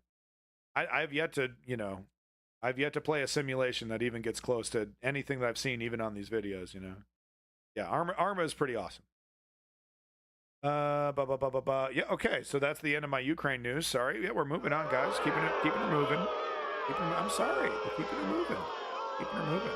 You just a supercomputer to run that. Well, if Moore's Law wants to continue being Moore's Law, we'll have, you know, quadruple the computing power in 10 years, basically. So, yeah, we're all carrying around you know, the CPU on your phone is 100 times more powerful than the computers that were used to fly man to the moon. You know what I mean? So, you know, you're literally, you know, 1960s supercomputer in your pocket. What do we got? This is just some bullshit. I just wanted to talk about various things here. Yeah, until we get to the right-wing stuff. Yeah, the whistleblower stuff. Yeah, we'll just call these headlines. Maybe a quantum computer, 8-bit qubit tech. I don't know. I mean, it's interesting how quantum computing is progressing, but it's still not as powerful as conventional computing. So, you know, quantum computers, maybe it's at the very start, kind of like, you know, computing was way back in the, you know, 50s and 60s, and it's going to take several decades to actually catch up. I don't know. I really don't know. Quantum's only good at certain kinds of problems. That's another good point, yeah. Arma 3 is damn good. So this was a link posted in the Discord, and I wanted to show it here because this just gives you an idea, you know. So I famously say, so I'm sorry, Jeff, I hate to point this out. You know, I'll see you at the next barbecue. You know, say hello to Mimi for me. But no, for real though, Jeff Bezos is an innovator. His main innovation is bringing third world working standards and techniques to the first world. You know, timing your bathroom breaks, biometrics, you know, a system of churn and a burnout and churn and replacement, and, you know, building your business model off that instead of, you know, trying to keep employees happy, you know, grind them and work them out. You know, of course, you know, mega union busting, all that shit. But that's where his true innovation is. And of course, Elon Musk is, you know, trying to do similar things. And anybody that wants to emulate Jeff Bezos, Walmart, you know, Walmart was kind of there before. You know, if anything, Jeff Bezos is learning from Walmart. But you get what I'm saying. right? It's the Peter principle. I've never heard of that. But you know, it's like I said, bringing these third world working standards, you know, sweatshops in India, that kind of stuff. Is this miscreant? Oh, Skane Steve. I haven't heard that name in years. Good old Skane Steve. Hey, buddy, it is good to see you. Yeah, I do politics now. I don't really stream Miscreated. I hope you're doing well. Well, all the old Miscreated crew. Is Alan playing games again? Is he streaming again? What's going on? All the old Miscreated crews getting back together. Amazon delivery people pee in bottles in their trucks. Yeah. So that's what I wanted to talk about with this video here. This is just another example of, you know, the kind of tyranny we can expect. The more power we allow these oligarchs in our lives, the larger we allow Amazon to become. You need the mask again. Yeah. They better be buying their own pee bottles. Those are Amazon bottles, son. But no, so I want to show this video here because, I mean, it goes much more deep than union busting. And here's an example of how, you know, they make the rat race even tighter, so that if you're not on top of things, if you're not, you know, they make requesting time off competitive. They gamify it, so now it's you versus your fellow employee, and the exec will peter out when they're promoted one level beyond their competence, and they stay in the job they can't do. Oh, that is interesting, Ace. I've never heard of that before. Good to see you. I haven't either been here lurking now and then. I'm not too much into politics. Well, Skane, I would ask that, you know, this, you know, people always say this, but this is actually the most important election of your life.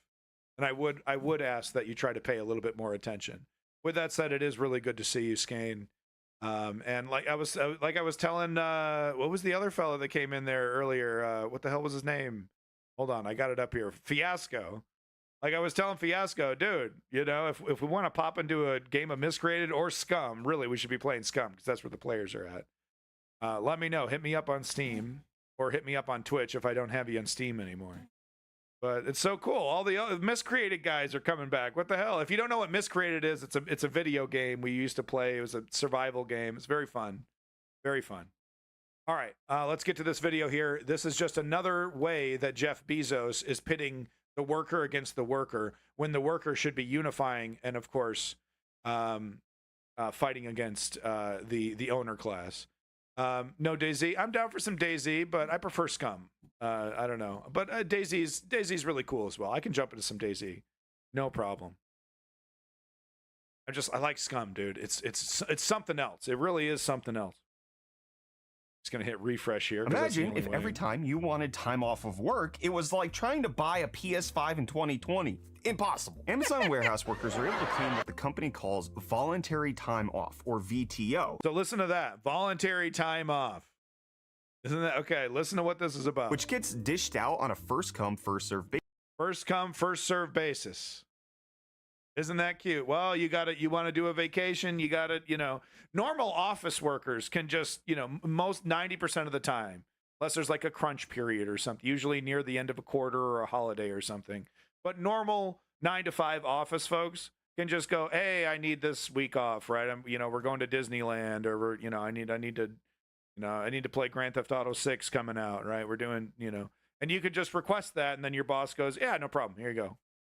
But no, if you work for Amazon, if you work for Jeff Bezos, you got to fight amongst your fellow employees to get any time off. And if you're incapable of working with, metagaming this, and you'll see there's programs to bot this to make sure that you get time off. If you're incapable of doing that, you basically get scalped out of your time, out of any potential time off. Yeah, Davey. So great example, right? He's working in an office right now. Office situation, right? And it's like, look, I understand, this is logistics. It's a different kind of, business here. But as you can see, the model pits you against your fellow worker. basis to employees. But similar bots that made it impossible to get a 3090 a little while back are being used to auto-accept days off for those willing to pay for it. Amazon employees typically get a finite amount of unpaid time off, and if they go over their allotted amount, they run the risk of losing their job. So VTO prevents your run-of-the-mill normal days off from being wasted on other things. There's always a limited number of slots available. So to be fair, you do have, outside of this VTO, I think you do have, you know, certain allotted time off. So it's not your only source of time off, but it's a way to, like I said, pit you against your worker, your fellow worker, and to make your life less flexible, right? To force you to be coming in, well, I wasn't able to get VTO. Sorry, I won't be able to come to your graduation, honey. You know, we took that vacation a couple months ago, and that was all my allotted time off. I don't have any extra time off. I need to do VTO, and I didn't download a script from GitHub because I don't know how to do that because I just handle packages. And that's okay if, you know, everyone doesn't need to know how to use a computer in society. That's okay. But because I'm not a nerd and I don't know how to download a fucking, DDoS script or some shit, some fucking batch script that I got to run from GitHub, I got to program it, all kinds of shit. Apparently it's designed to emulate human movements, right? So it doesn't trick your boss. So you can trick your boss into thinking it was human.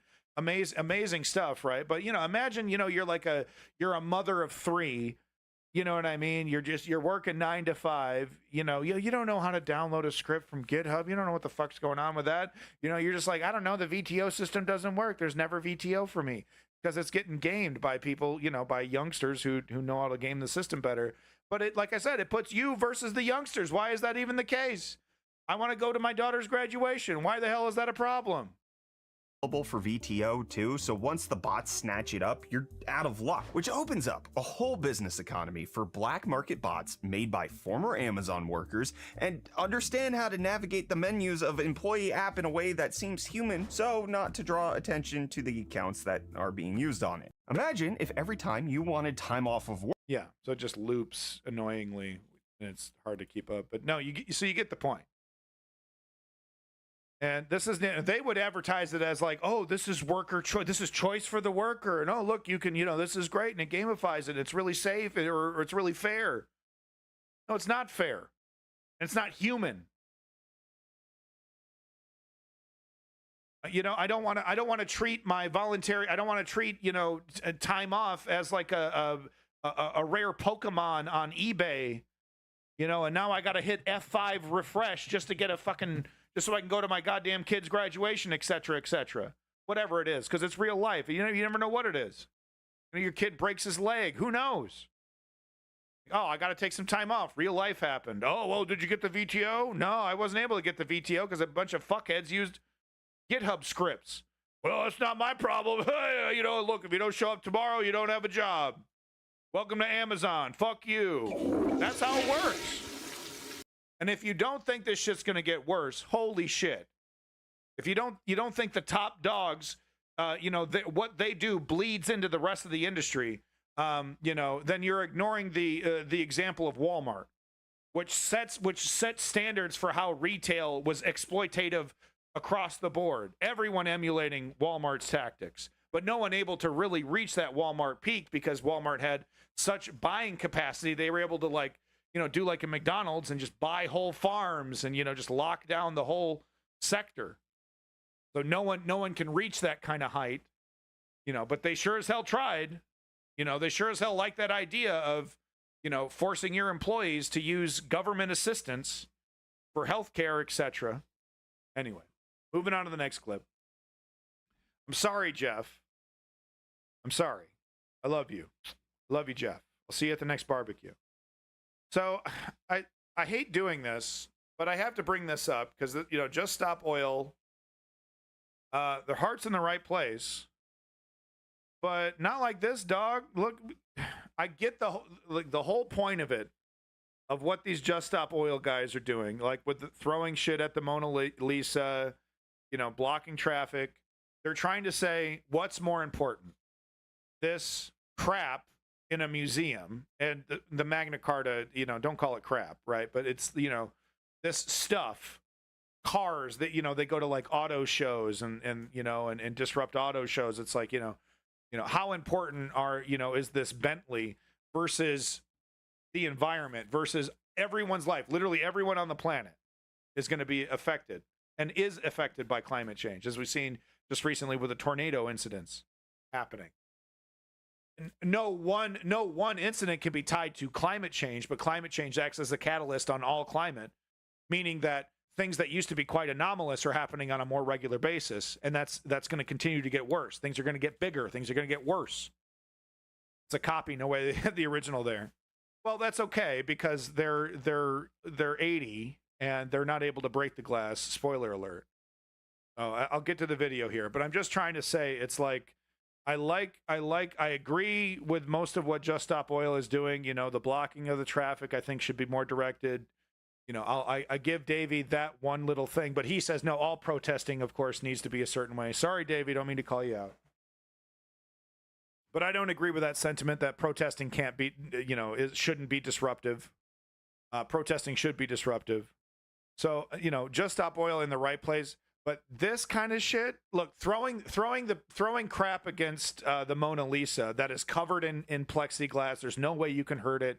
And it's, you know, they wipe it down and then 10 minutes later, you know, they get out the fucking Windex, wipe it down. And then 10 minutes later, everyone's back to their, you know, you get your news headline and then everything's back to normal and no one gets hurt. That's okay. I'm not tripping about that. I think it should be disruptive for the people you were actually protesting, everyday citizens. Yeah, that's impossible, David. That's what you are advocating for is the nullification of protesting. There's not a single successful protest movement that you could point to that would reach that level of standard. I on principle I agree. But you are setting a standard so high you would nullify all protest. So no, back to this here. Throw fucking mustard against the Mona Lisa covered in glass. I'm not tripping. If the Mona Lisa was what painting would be the most valuable one in the world? Probably a Banksy. I don't know. I don't know. I really don't. The whole value of art is complete. It's just like video games right now. It's just some rich guy's fucking, you know, way to park money for rich idiots, you know. So the value of Mario 64 is like, are you kidding me? Mario 64, one of the most common fucking games, is going for thousands of dollars. Are you joking? Are you joking? It's clearly fraud. So it's the same thing with art. So the whole idea of what's more valuable is completely ridiculous to me because it's like the rich have completely ruined it. All right, the true steel. What if we take the bad climate, push it somewhere else? I'm sorry, I don't watch SpongeBob, but that does sound pretty funny. Yeah, just push it out of the way. Anyway, so let's watch the clip here. I've done enough talking about it, but look, their heart's in the right place. Instead of what they're doing here, they should have just thrown some shit. Throw some mustard. Throw some, not even paint. Just throw some food. Throw some ketchup, right? And then make your statement.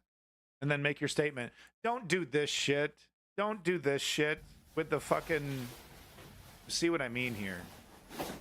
They control the art piece fixing or whatever. They own the biggest collection in the world. Yeah. Salvador Mundi by apparently 450 million. So it's, look, your heart's in the right place. You're gonna break... You want to break that? You really want to break that shit? This famous document is about the rule of Yes, law can you come to... and standing up against an Yes, I'm abuse of receiving power. Our government is Can you breaking come its to my own Jakarta, please? laws.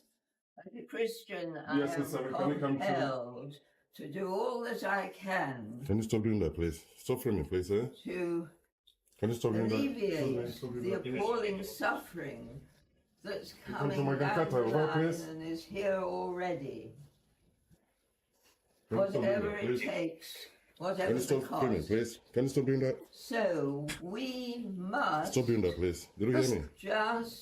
just shut stop up. Not them, Yes, but the sir. security Can you guard. cut over? Yeah. We must just No, I don't think they should shut up, but the security guard, just you're waiting for the cops to get there. Okay, just shut up. Come on, they're 80 years old, man. Just let them speak. Did you hear me? just stop. Yes, sir. Can you come to my cut over? We must just stop oil. I'm on my way. Okay. Can you stop filming, please? I think they were washing their hands.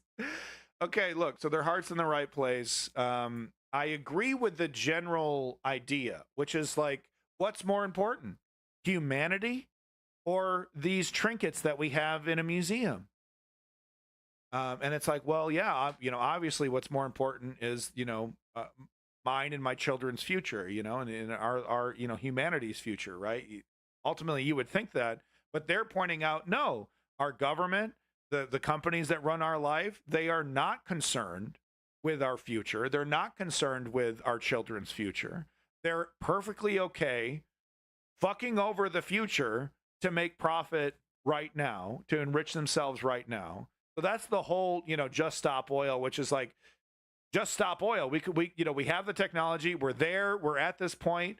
Technically we could. Yeah, Davey, but who cares about a trinket in a museum if no one's going to be there to fucking visit? That's the whole point. It's going to be literally some, ancient, it's going to be like some video game, right? Where you come upon a planet. Oh, the civilization killed itself. And well, look at this cool alien museum filled with a bunch of dusty artifacts from their civilization, but they ended up killing themselves. Very tragic. Well, anyway, so I like their heart's in the right place. Okay. I don't agree with Davey and his ridiculous standard for what is a legitimate protest. I would like to see, though, less, going after the corporations and governments that are doing this, right, and less, I don't know, attempting to destroy Magna Cartas. Okay, look, I don't, I bet you in their head, things, they were like, man, we nailed this one, right? We're literally going to nail this one. We fucking got this one. People are, I bet you in their head. All right. Well, better luck next time to these brave folks, and I hope maybe after they've, hey, look, you've already gone this far, keep going, but pivot. Direct the, pivot. A for effort.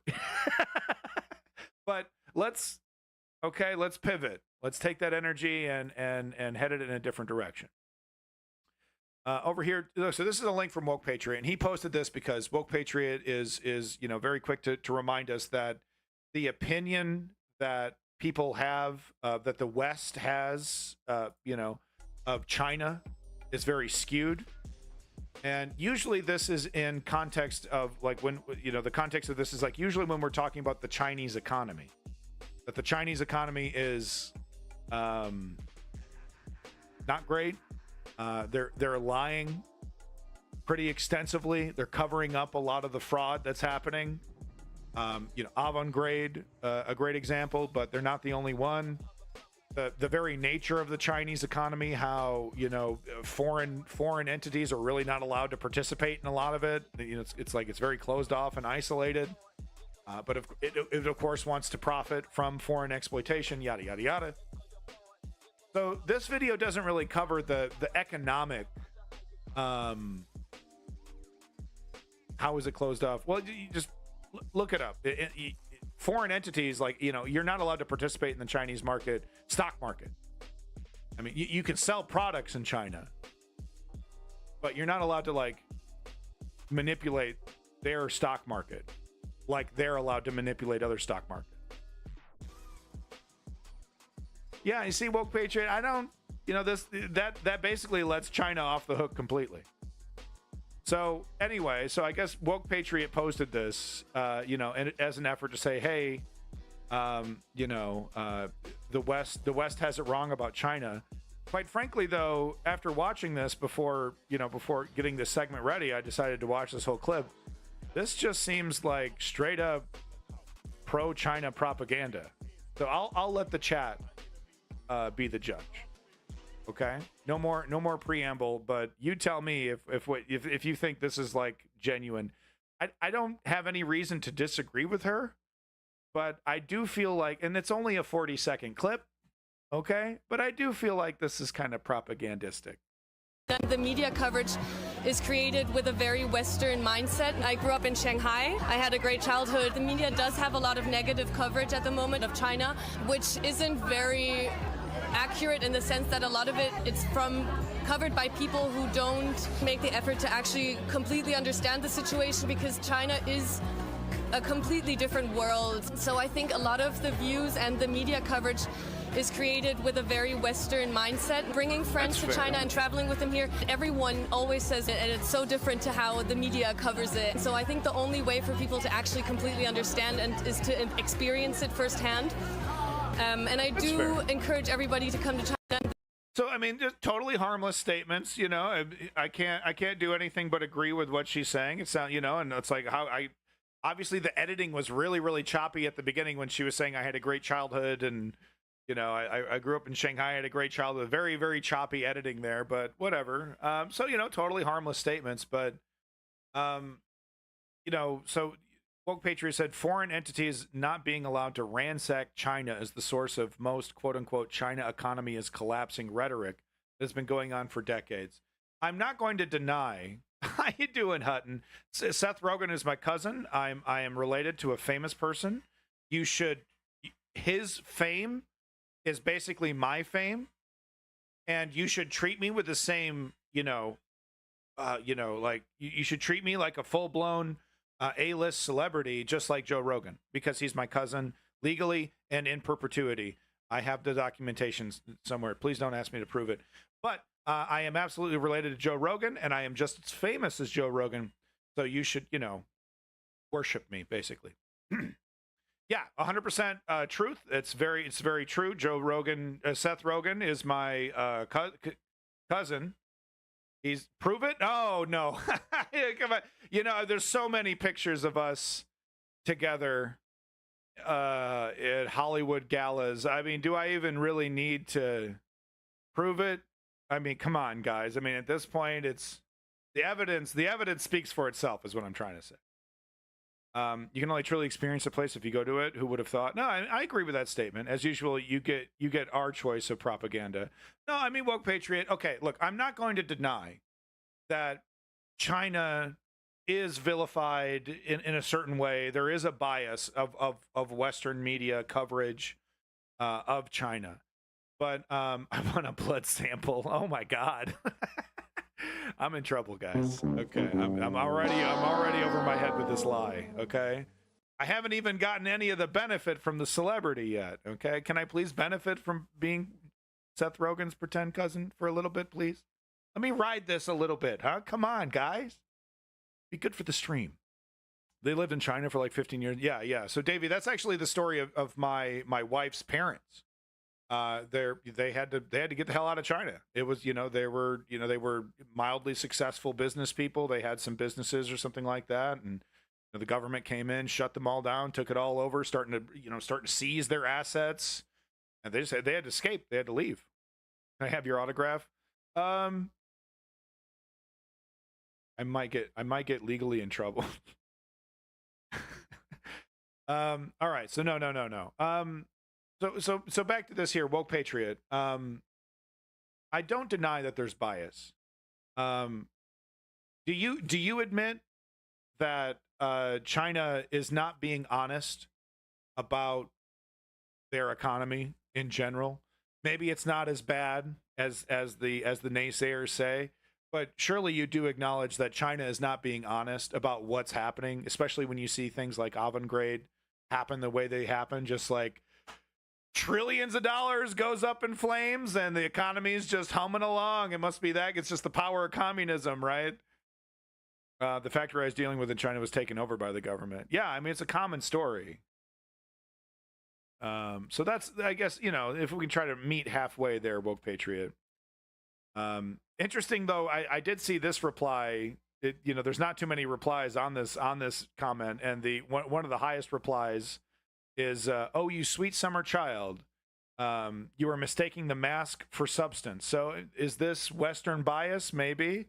But this is, I believe, a picture of the, you know, like concentration camps that they've been building, basically, for dissidents and Uyghurs and you know people that would dare to push back against China.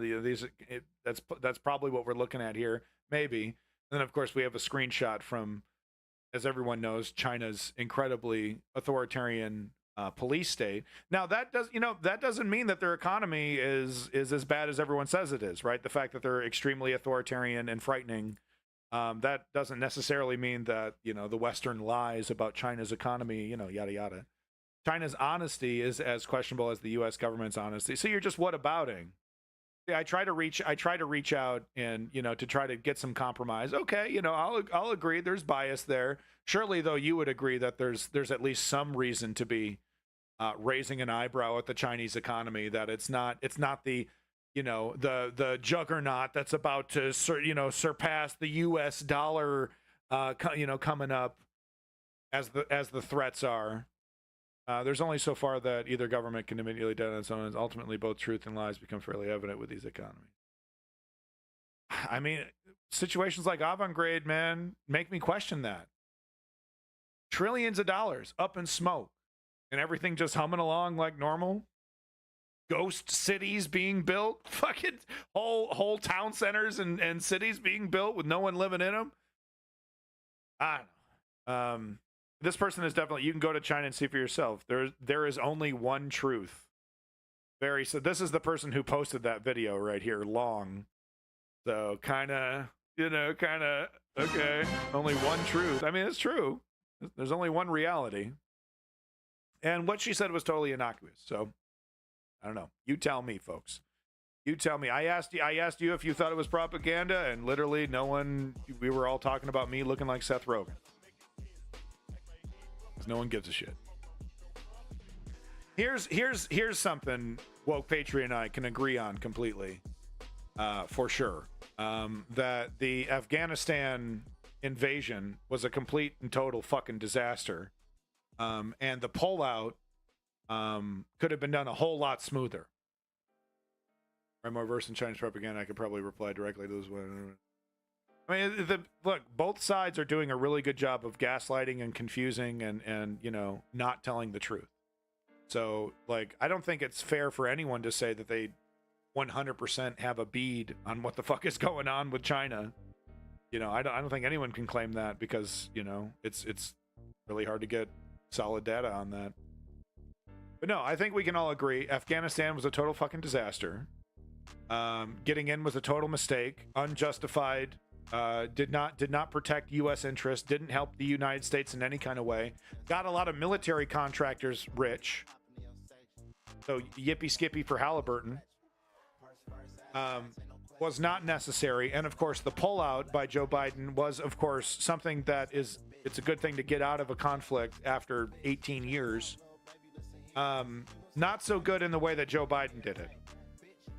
As I've said many times before, Joe Biden decided one of the last things he wanted to do before he left was a little massacre on Afghanistan civilians. And it just so happened to be on a person who was totally pro-U.S., totally was on the U.S.'s side. But right before Joe Biden gets out of here, decides to kill a bunch of kids. I just look at things like China. Yeah. And there's definitely worry about China's EV industry as we see the tariffs, 100% tariff on China EV vehicles, basically guaranteeing that, you know, you won't see very many of those on the streets. 100% tariff, that means you're paying double, right? All right, so anyway, Afghanistan, total failure from beginning to end. Thank goodness we got out of there, but it's a damn shame that it was a person like Joe Biden who you know, I guess has never had to pull out in his life. I guess, I don't know. It was pretty fucking embarrassing, right? It was like, you know, Vietnam 2.0 with the people falling off the airplane. You know, last plane out of Saigon, last helicopter out of Saigon situation. People falling off the helicopter. Same thing in Afghanistan. You telling me that was unavoidable? That he couldn't have prevented that? Couldn't have done a more staged and phased pullout instead of a 17-hour, 14-hour, episode of the fucking Benny Hill show. Got out of there so quick. Fucking, guy's pants still down. He's running out with pants on his ankles. Whoa, where the hell did everybody go? Holy shit, this whole air base is totally vulnerable to the Taliban. Whoa, what the fuck just happened? Guy takes a shit. All the U.S. soldiers are gone.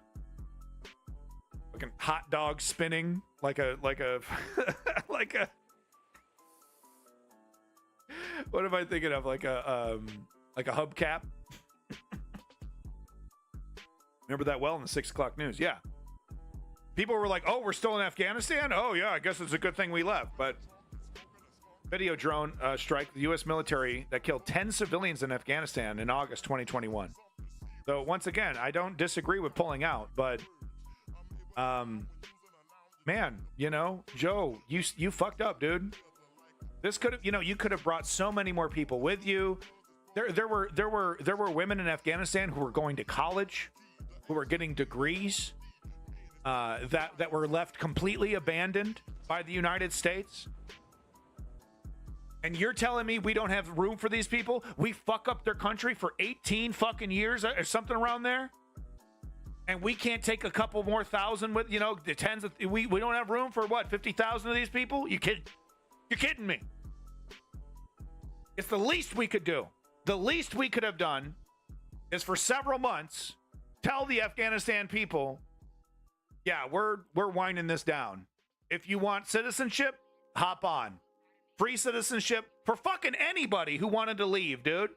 Oh, we can't handle it. We can't handle it. Well, we should have thought of that before we fucked up the whole country.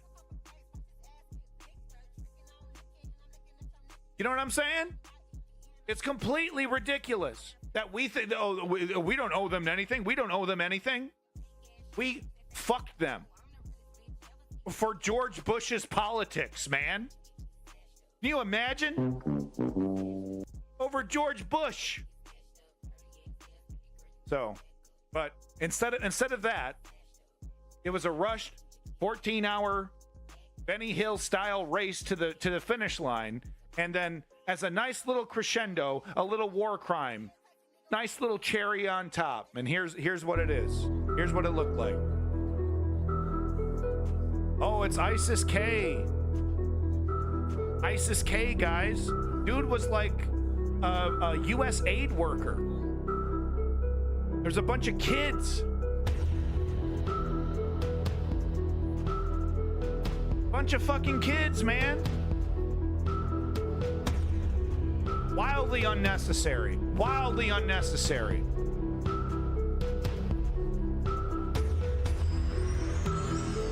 So I reported on the News Underground like a week after it happened that this was not ISIS-K.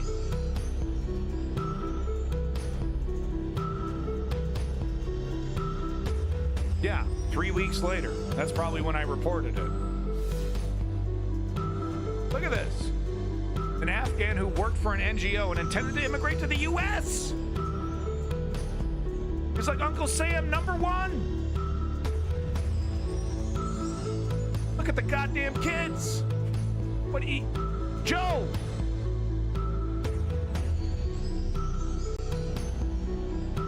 Oh, tragic mistake.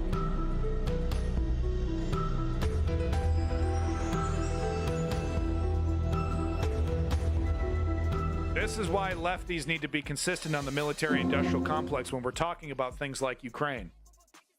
Because there are serious gaps in accountability for this institution. And while the broken clock is right on Ukraine, and thank goodness, these kind of incidents cannot go unpunished. Tragic mistake, and then we move on with our lives. You know why? Because they'll keep happening without accountability.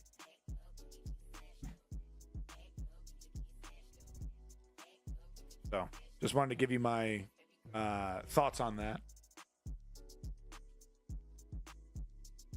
It's disgusting stuff, man, because I was like, oh, great, we're getting out of Afghanistan. And then, nice little murder cherry right on top. Bunch of kids getting blown up by U.S. weapons. How much did that cost me, Joe? Taking money directly out of my fucking paycheck. And even though I'm living in Canada, I still got to pay fucking taxes for this fucking system. How much that cost me? 50 cents? 60 cents?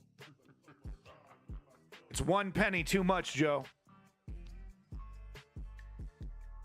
I don't want my name on that fucking missile. All right, so moving on. Whistleblowers have been in the news with Boeing. Yeah, Woke Patriot, unfortunately it does. So, you know, whistleblowers have been in the news. Boeing Watch, everyone's favorite news segment. Boeing Watch. All about that Boeing Watch, right? So whistleblowers have been in the news. So this is really interesting video, literally titled, "If You're Seeing This, I'm in Jail." So this fella here from Wikipedia, David William McBride, born 15 December 1963, is an Australian whistleblower and former British Army major and Australian Army lawyer. In 2016, McBride provided the Australian Broadcasting Corporation with documents that contained information about war crimes committed by Australian soldiers in Afghanistan. So that's why these two are together here.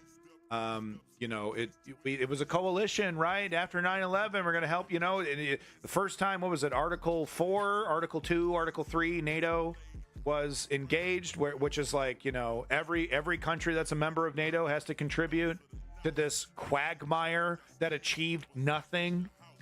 So aren't we so glad that the first time this really, really important article was engaged was with a total waste of time and money that embarrassed the West? The entire NATO and the West got defeated by the Taliban.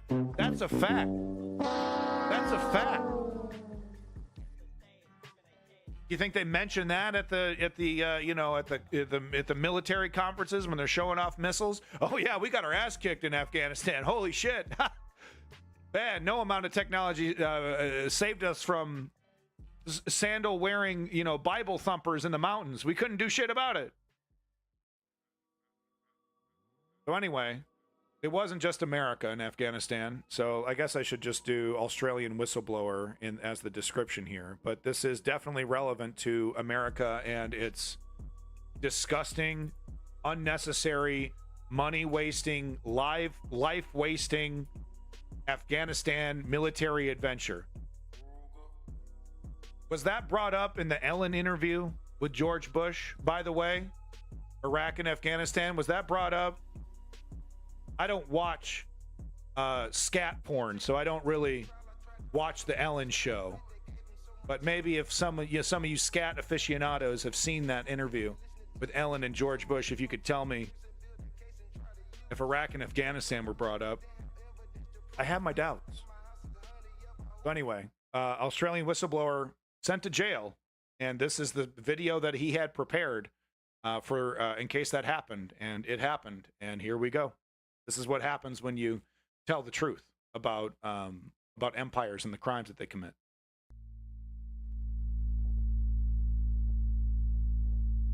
Yeah, Soviet.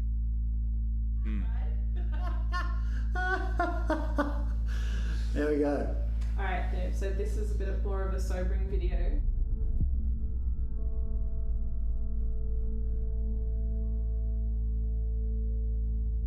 This is one we're recording in case the outcome isn't what we want it to be. Former military lawyer David McBride has been sentenced to 5 years and 8 months jail in the ACT Supreme Court for sharing classified military documents with journalists. It's titled, "If You're Watching This, I'm Going to Prison."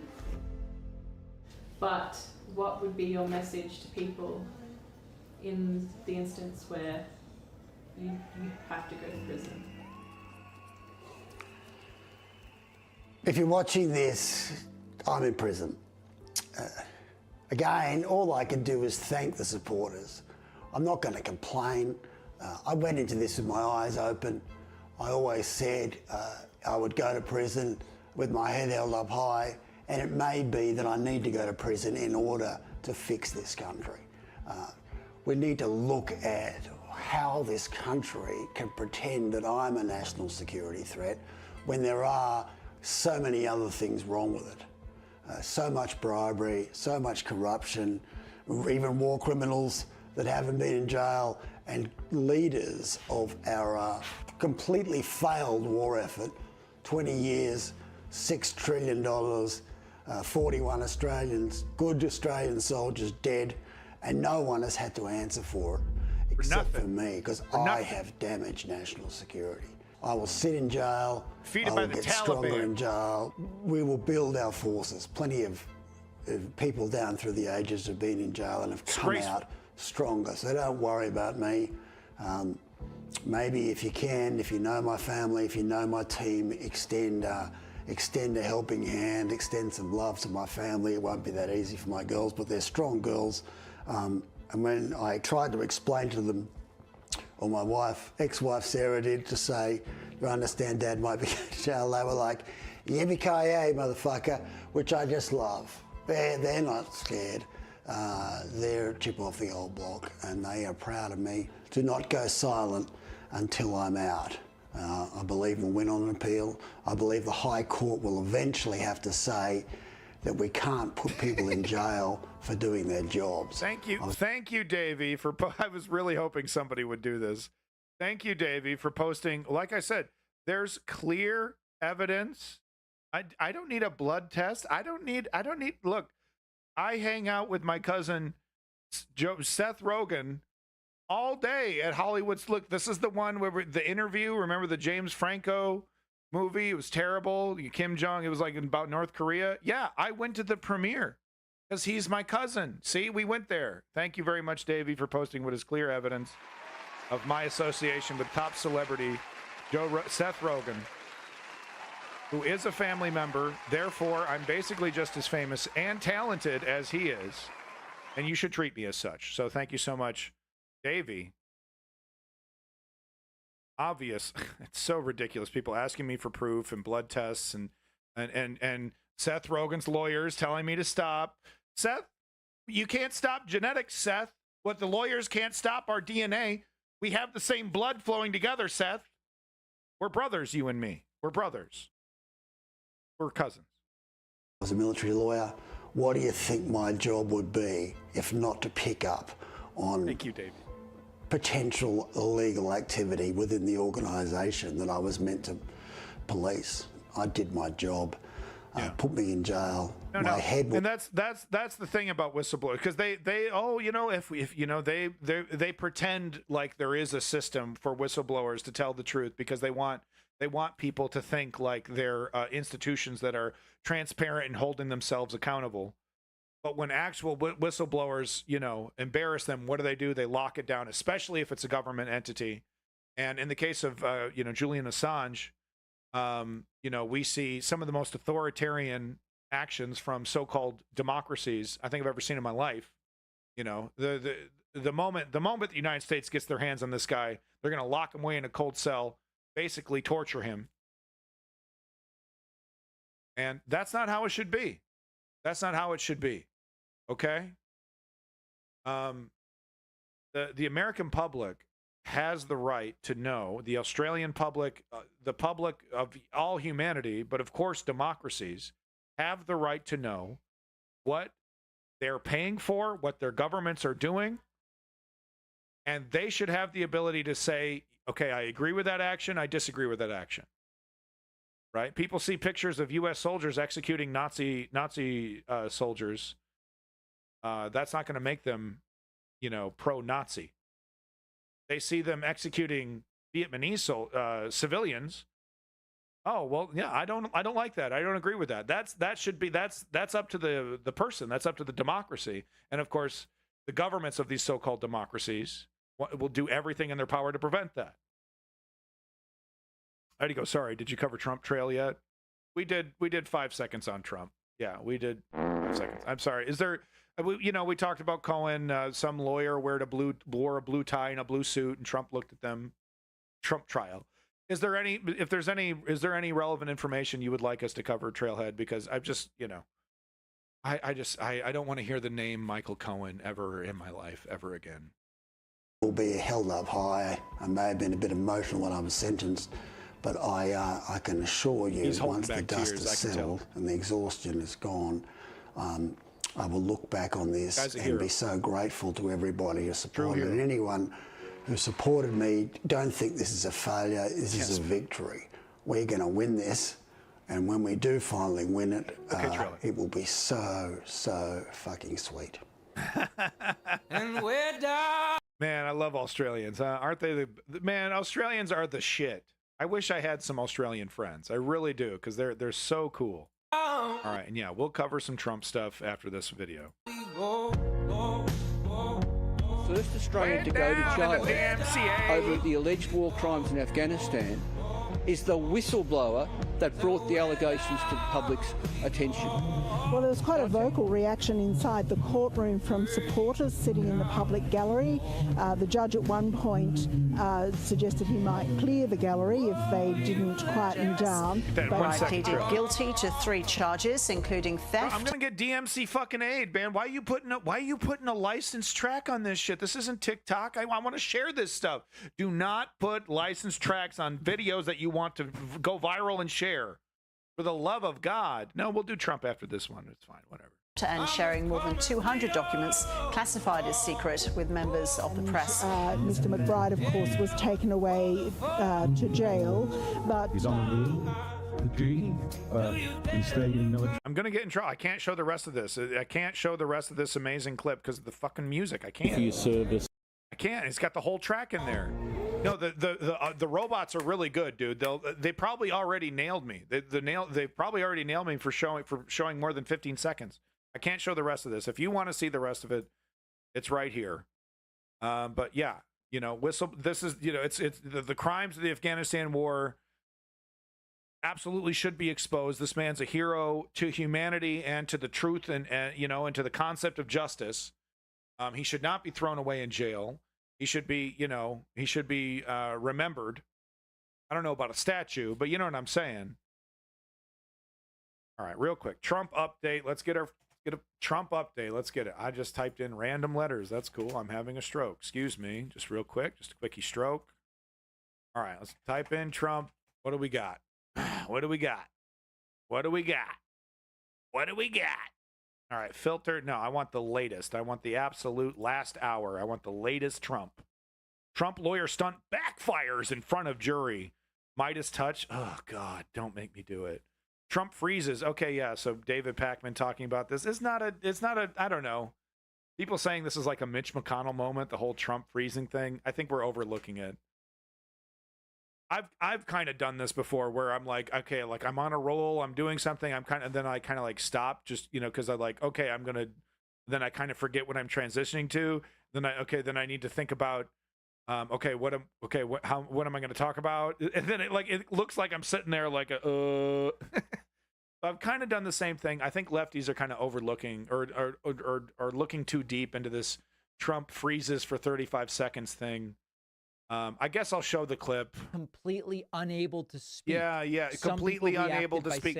Blah, blah, blah. Pakman, enough with the hyperbolic clickbait shit, 35 seconds. I get it. It's the industry, though. I get it. It's how it works. But yeah, if you want to see here, he'll show the clip here. 35 seconds. Yeah, he's, you know, because all the partisans are trying to fight this battle of like, oh, well, they say Joe Biden's a senile, and look, Trump's one senile. Oh my God, spare me. Unfollow. I don't remember following my channel. They don't really take view of everything. The video tells.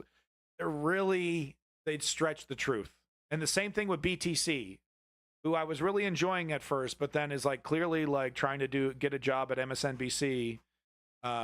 Hitler would freeze for like 5 minutes. Really, I didn't know that. Extended or exaggerated in any way. You'll hear the music start and Trump freezes, some calling it a terrifying cognitive moment. Nation in the history of the world. You're not helping, Pakman. They've added music. But I mean, it doesn't look like a brain fart. It looks like, you know, he thinks he's on a roll. He thinks he's got something. It's not, I mean, Mitch McConnell was like, you know, and like he was, you know, no offense to, you know, people of that age. Okay, I'm not trying to, you know, age shame or anything, but dude had like a moment, you know, he had some kind of, you know, piece of, you know, toast from 1947, you know, floated over his brain for a couple seconds. But yeah, the Pac-Mans, the Midas touches, you know, making a big thing out of this. Stop. Okay, this is the, you know, instead of trying to clickbait and you know, lowering yourself to Tucker Carlson, Sean Hannity levels of hyperbolic stupidity, this is your opportunity to talk about something that's more important. Oh yeah, oh wow, so damaging. He's not drooling, he's not having, I'm not seeing this. I'm not seeing the mental, you know, like Mitch McConnell stuff. Oh, Pac-Man, oh yeah, oh wow, oh, this is so embarrassing. Are you kidding me? The bootlickers that love this man are fucking bask in his greatness. But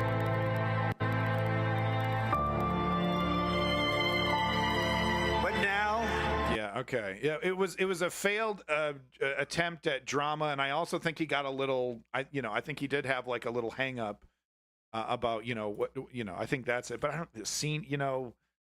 This is, you know, clearly he's yeah, the slurring of the words, the whole slurring of the words thing as well was like, you know, like I've heard him do that before, you know, and it's like, I don't know, I'm not seeing this evidence that he's senile. But okay, hold on, let's see. Michael Cohen's testimony concludes. All right, let's get a couple minutes. Oh God, this guy Glenn Kirshner.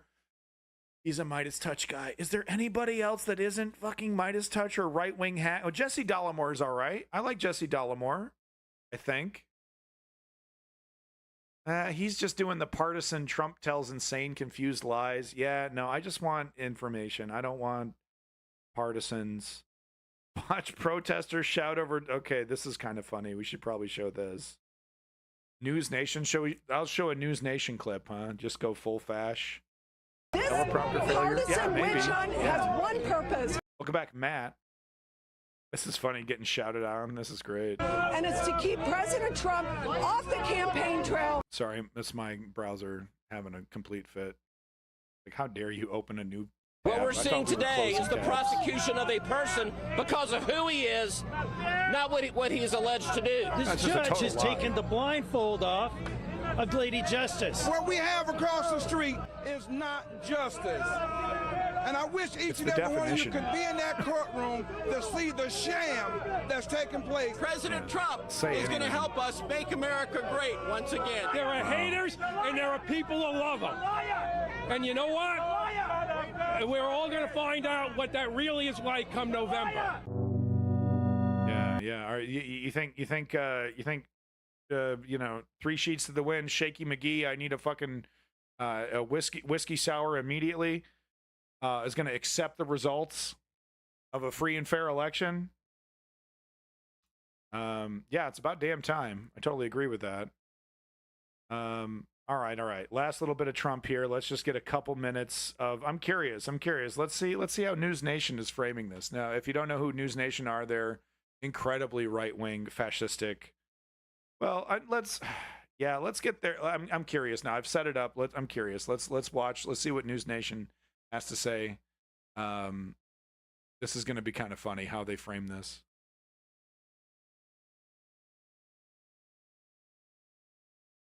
I clicked on it. I did. I promise.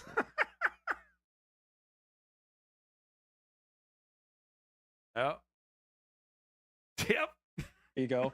So maybe, as Caitlin says, we get another week out of this. What about the defense? We didn't even know if there would be a defense in this case, but now there's a couple of witnesses. Don't blame me. This is Costello number 2. Let's start there. And then we have some work to do to go back over Michael Cohen's testimony. Okay, this is getting embarrassing. Okay, come on. Hold on. I know how to fix this. Sorry, everybody. I have too many. I'm trying to do consistent streams to actually close these tabs. Maybe, as Caitlin says, we get another week out of this. What about the defense? We didn't even know if there would be a defense in this case, but now there's a couple of witnesses. Costello number 2. Let's start there. And then we have some work to do to go back over Michael Cohen's testimony from earlier in the day. I already don't care. How do you like, Todd Blanche and company's position here in defending Donald Trump? Yeah, I think what we're seeing, Connell, is essentially the defense trying to muddy the waters and trying to end this case by showing that after attacking Cohen repeatedly on his credibility, bringing then another witness to say that essentially everything Cohen said was wrong, that Trump knew nothing at all about what was happening with the payments and with the hush money payments and the efforts to conceal that in the business records. And so now it's, who are you going to believe? And so once you muddy the waters, remember, that's all the defense has to do, which is show reasonable doubt. They don't have to prove anything. I mean, the whole case doesn't hedge on testimony or evidence from Michael Cohen, though, does it? There's other evidence from other people. They have to just cast doubt in the jurors' minds, and that's what they're trying to do. Are those waters muddied, in your mind at least? They are. They are. I think the state has a problem. I think that the defense they poked enough holes and certainly attacked Cohen's credibility. Obviously, he's already been convicted. Because if we were watching MSNBC, they'd be like, "Oh, he's cooked. He's cooked. It's over. It's over. The testimony is slam dunk, slam dunk." So I don't know who to believe anymore. Did a perjury previously, so that's a problem. What was the biggest problem on that? I have a few examples I can pull up, but I want to hear yours first. What was the biggest problem that was exposed in the prosecution's case, do you think?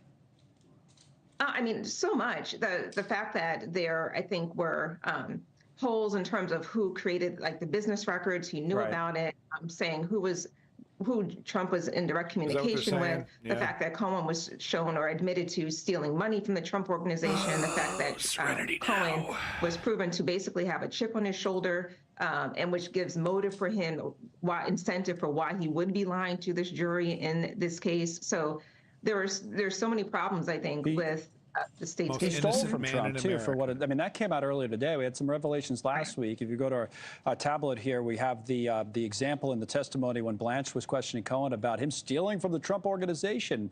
But Weisselberg grossed up to $100,000. So you stole from the Trump organization, right? Cohen says, I did. Blanche, have you been prosecuted for larceny or even made to pay it back? Cohen, no, sir. So that was today. We had some revelations last week, and Cohen's credibility has always been called into question. Now we find out he stole, a significant amount of money and admitted to it from the guy he was working for. Right, and the problem is that goes to the motive to show why Cohen would be lying to the jury today. And so Cohen's position of, I lied all these other times, I'm dishonest, I steal, I lie, but today I'm telling you the truth. I don't know if that's going to fly with this jury. There were 2 lawyers on the jury. I mean, I think that it's highly suspicious. Look, call me an idealist. I just want to live in a country where criminals who commit crimes and are caught and are busted are punished, And it certainly doesn't bode well for the prosecution. Now, the other thing about Cohen is last week he was saying that he had this conversation with Keith Schiller, Trump's body man, where he I don't care anymore. I just don't care. I just don't care. You want more? Go to fucking Dana Bash. Go to MSNBC. Check in with Chuck Todd. Check in with, fucking Wolf Blitzer. Check out what motherfucking Tapper Jake has to say about it. Okay, I just can't anymore. I just want guilty people to go to jail. I just want people who commit crimes to go to jail, please. Well, I'm a dreamer. Some say, okay, that's all the Trump I got in me. We got to move on. But move on, to more right-wing stuff. I got just a couple more right-wing links, and we're moving on to what is this after our right-wing stuff? Gaza, Israel, Gaza. Serenity now, man. OAN next. Let's check in with Chris Cuomo. Let's check in with what Chris Cuomo has to say. He's totally not a right-winger. He's totally not an embarrassing right-winger now, Chris Cuomo. So Louisiana becomes first state to require the Ten Commandments to be posted in classrooms. So, like this whole idea that it can't happen here, it's happening here. The total disregard for our Constitution, for the separation of church and state, for the entire reason, and one of the big reasons why we left the British Empire, so we could worship who we wanted to worship and not have to worry about the government getting in the way of that. Well, that's being unwound right before our eyes already. Do we think for 1 second that the ghouls that are doing this are going to stop when they get more power? They're just going to stop with Louisiana when they gain more power. Yeah, Ace. Oh, they're not beyond passing, you know. Oh, well, not for Satanism and stuff. I'm pretty sure that's already being debated and whatnot, you know, because of the Church of Satan challenging these laws in a very creative and clever way. ACLU is chomping in the bit at the Ten Commandments thing. Yeah. And that's great. And I agree with the ACLU on that thing. Absolutely. Definitely some things I don't agree with the ACLU on sometimes, but this one I definitely agree with them on. But it doesn't matter if they get to a certain level of power, you know, because it like with fascism, the changes happen slow and piecemeal until they reach a certain tipping point, until they reach a certain amount of power. And then it happens really, really fast. The whole laundry list gets, you know, gets achieved, you know, checking boxes really quick. So this is an example of one of those small things that happens. Oh, well, it's just Louisiana. No, this gives us a look into their worldview. It gives us a look at what conservatives will do to America if we allow them to have power. I'm surprised they still make the same mistakes. We've done this dance hundreds of times before. Yeah, well, I mean, when you talk about humanity, maybe. That's never been quite the same with the United States. We're definitely kind of treading a new territory here. This is kind of like when Superman becomes brainwashed in the comics and you're like, oh my God, what do we do? You know, the world's most powerful military now controlled by a fascist. What the fuck do we do now?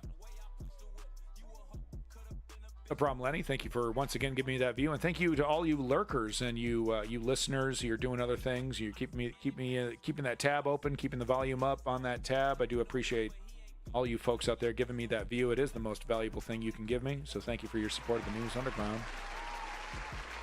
All you lurkers, all you viewers, all you chatters, you're what makes the News Underground great. So just another example of what I was talking about earlier, like this, you know, this shows us, you know, what this is what our future looks like under conservative governorship. They're not reversing. They're not gonna, you know, realize, oh, hey, people don't like this. Let's reverse. Let's change our angle. There's really no coming back from this. They are an extremist party, you know, and it's either burnout or get the whole kit and caboodle. You know, full authoritarian dictatorship. There's really no going back from this. They're past the point of no return. Here's an example right here. Greg Abbott pardoning killer of Black Lives Matter protesters sends a chilling message. This is an opinion from MSNBC here, Daniel Perry.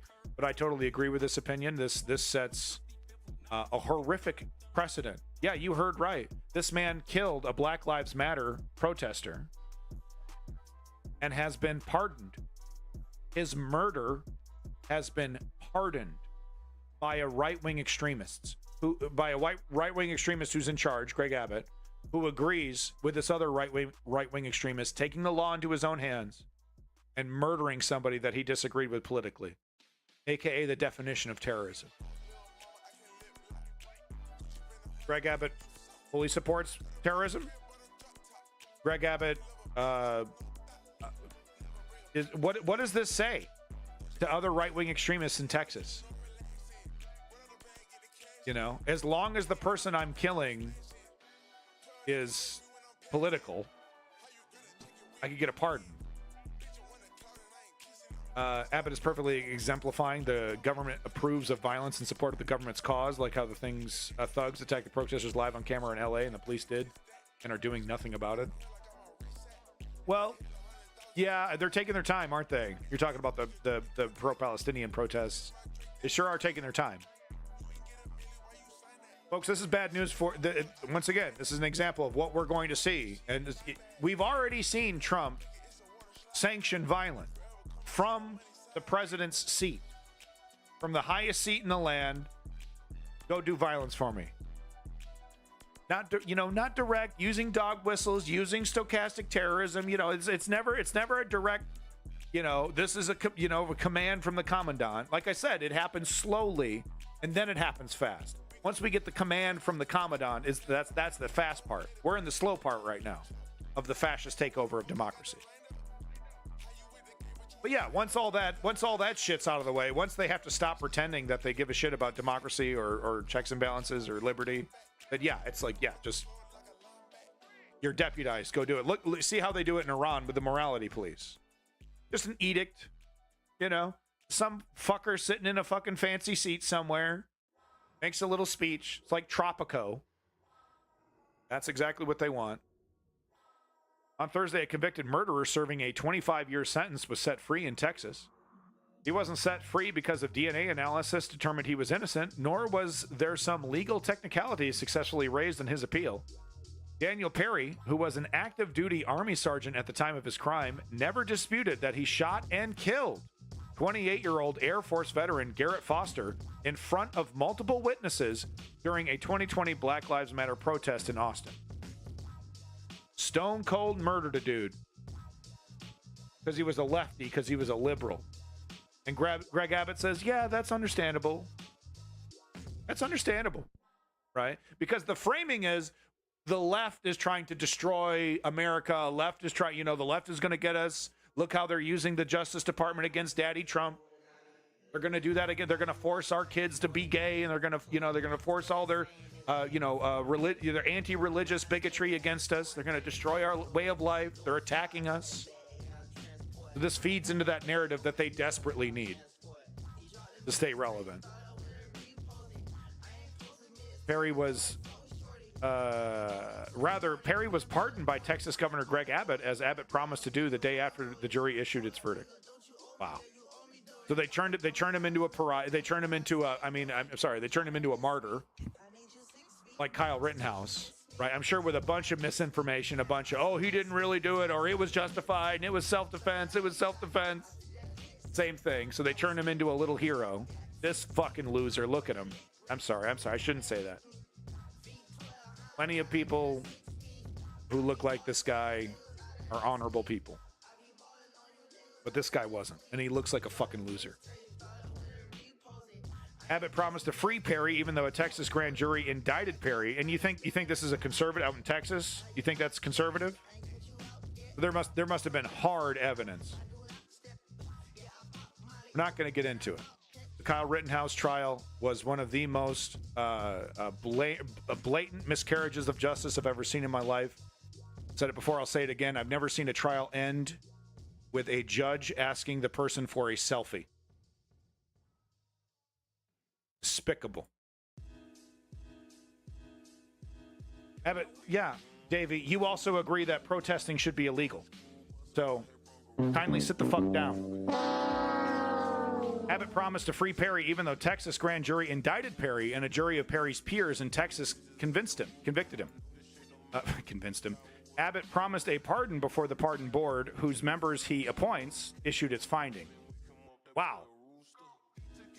The governor was under pressure to issue the pardon from a number of high-profile conservatives, including Tucker Carlson, well-known nihilist. According to Houston Chronicle, Thursday was the first time in the last decades that a Texas governor has pardoned someone for a serious violent crime, let alone murder. Adding to the highly charged political nature of this pardon, Abbott was scheduled to address the 2024 National Rifle Association Conference this weekend, along with former President and current candidate Donald Trump. Yeah, isn't that great, Lenny? Pleads guilty to murder. I killed him. I shot him dead. I shot him just to watch him bleed. Greg Abbott. Yeah, you should go ahead and walk free. It's just, it's if you think this is an isolated incident, think again. Because it's the bootlickers like Greg Abbott, the ultra MAGA, we love Trump no matter what, kill, do whatever you want kind of guys, should have those people, even though they're mediocre, even though they're authoritarian, and in a lot of cases, even though they're actually unpopular, they will be put into higher levels of government, like what we see in Russia. Right? Those people that are sitting closest to Putin are not there because they're the best at their jobs. Right? They're there because Putin thinks they're safe. He thinks that they're sufficiently partisan. They bootlick. They go along to get along. They're going to listen to him and his edicts. That's how this works. So characters like Greg Abbott, totally atrocious, pardoning criminals, But because of his fealty to a dictator, if Trump was put into charge, he will be in the higher positions of federal government. And you don't think he's going to take these attitudes to the highest levels of government if put in charge?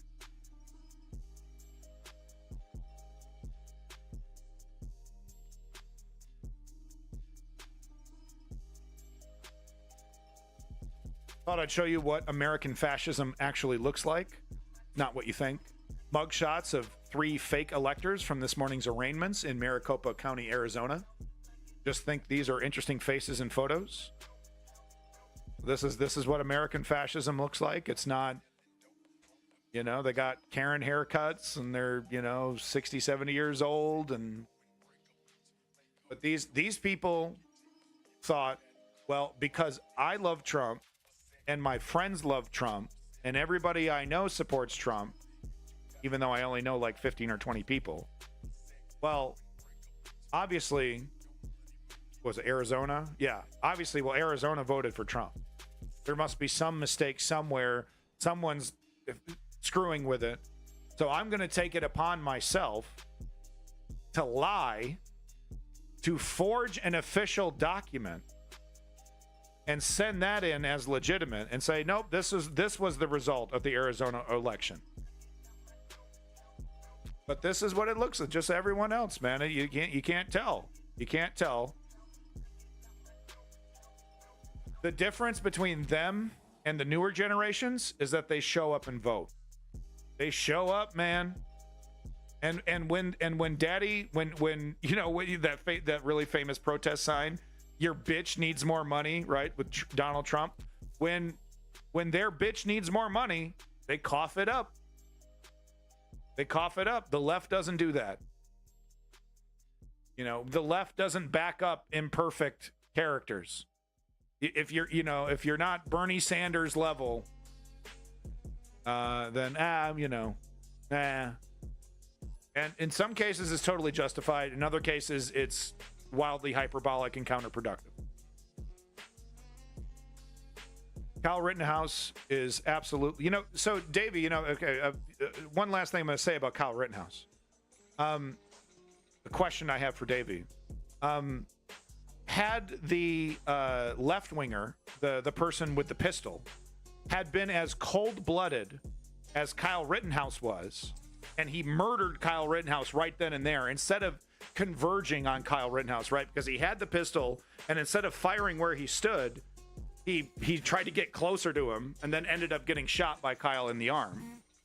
Had that lefty liberal who thought he was shooting a mass killer been as cold-blooded as that 17-year-old child was, Kyle Rittenhouse, if that lefty with the pistol was as cold-blooded as Kyle Rittenhouse, would he have received the same treatment? With that, he takes out Kyle, he shoots him square in the head, right where he stands.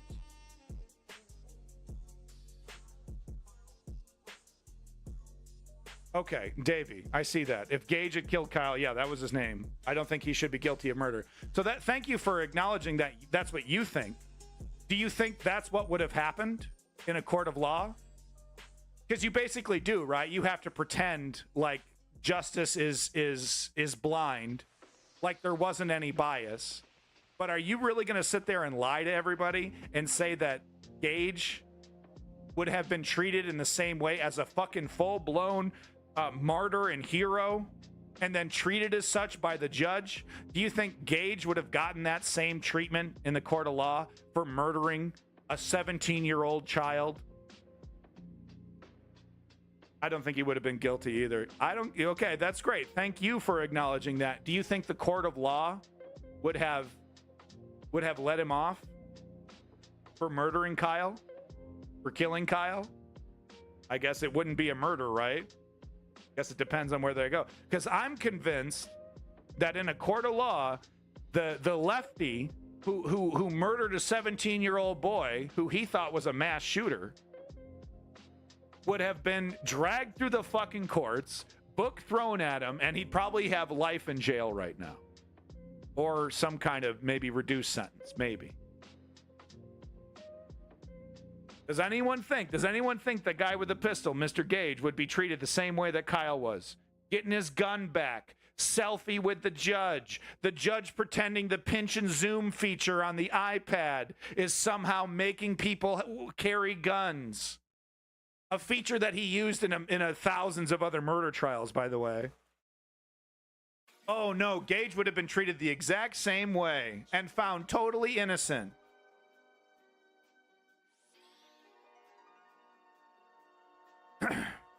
Anyway, that's what I have to say about Kyle. And to the people that are like, oh, that was an honest trial. That was an honest trial. That was a travesty of justice. The prosecution sucked. I agree.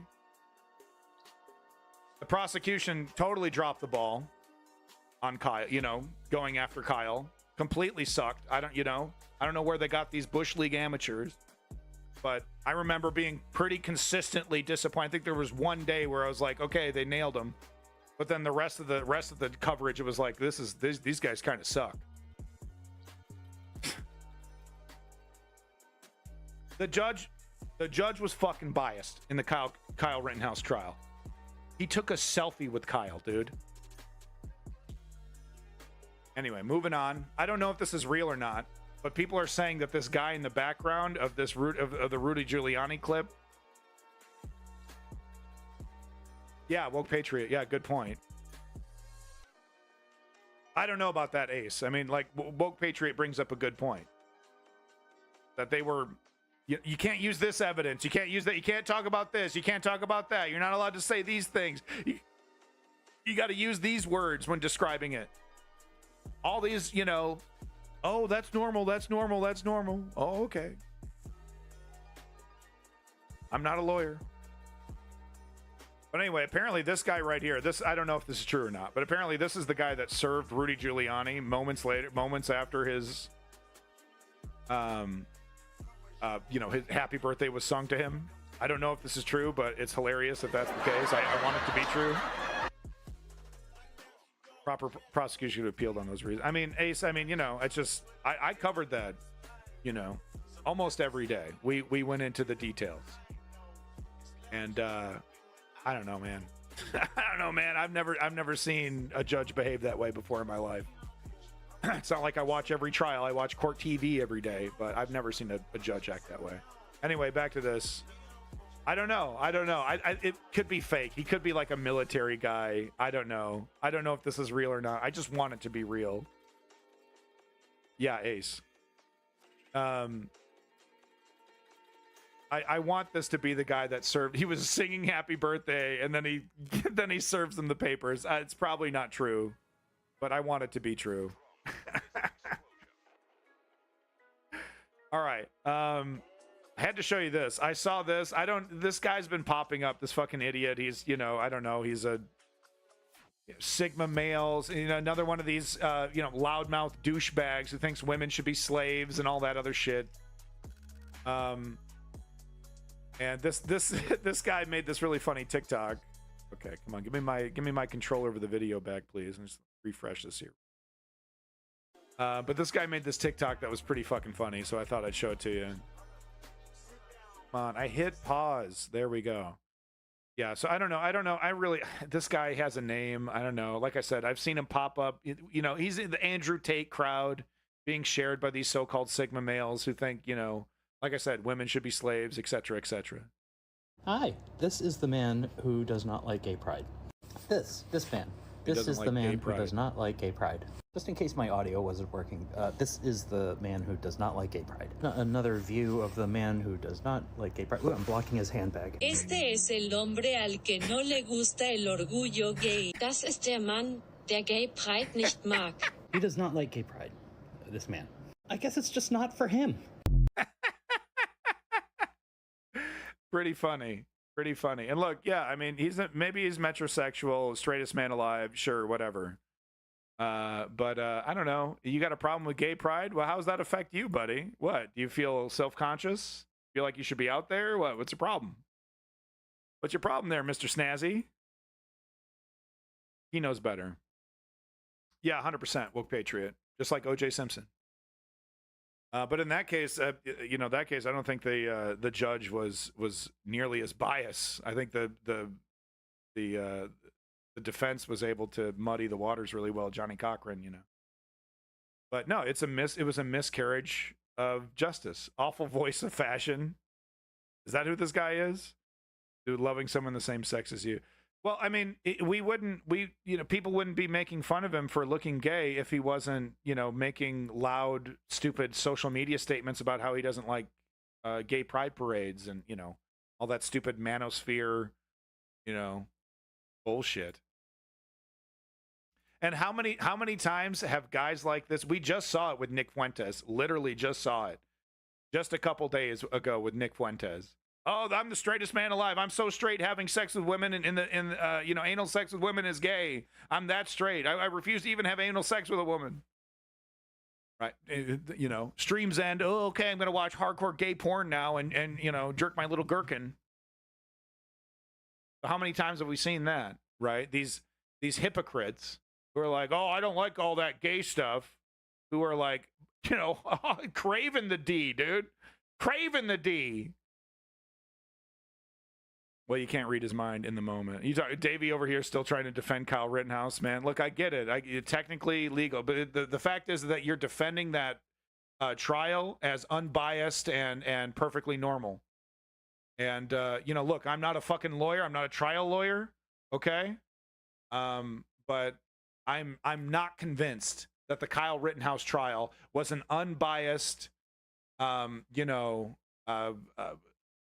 exercise in normal legal procedure.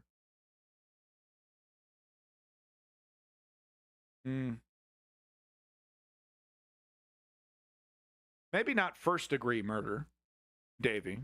Maybe not first-degree murder, but he's absolutely guilty of murder.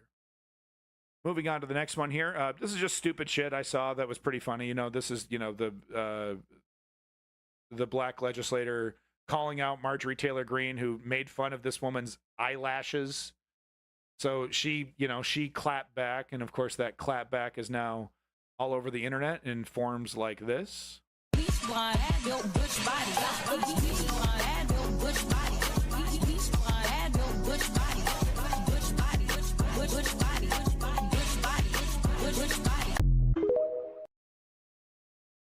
I hated it. I hated that. That sucked.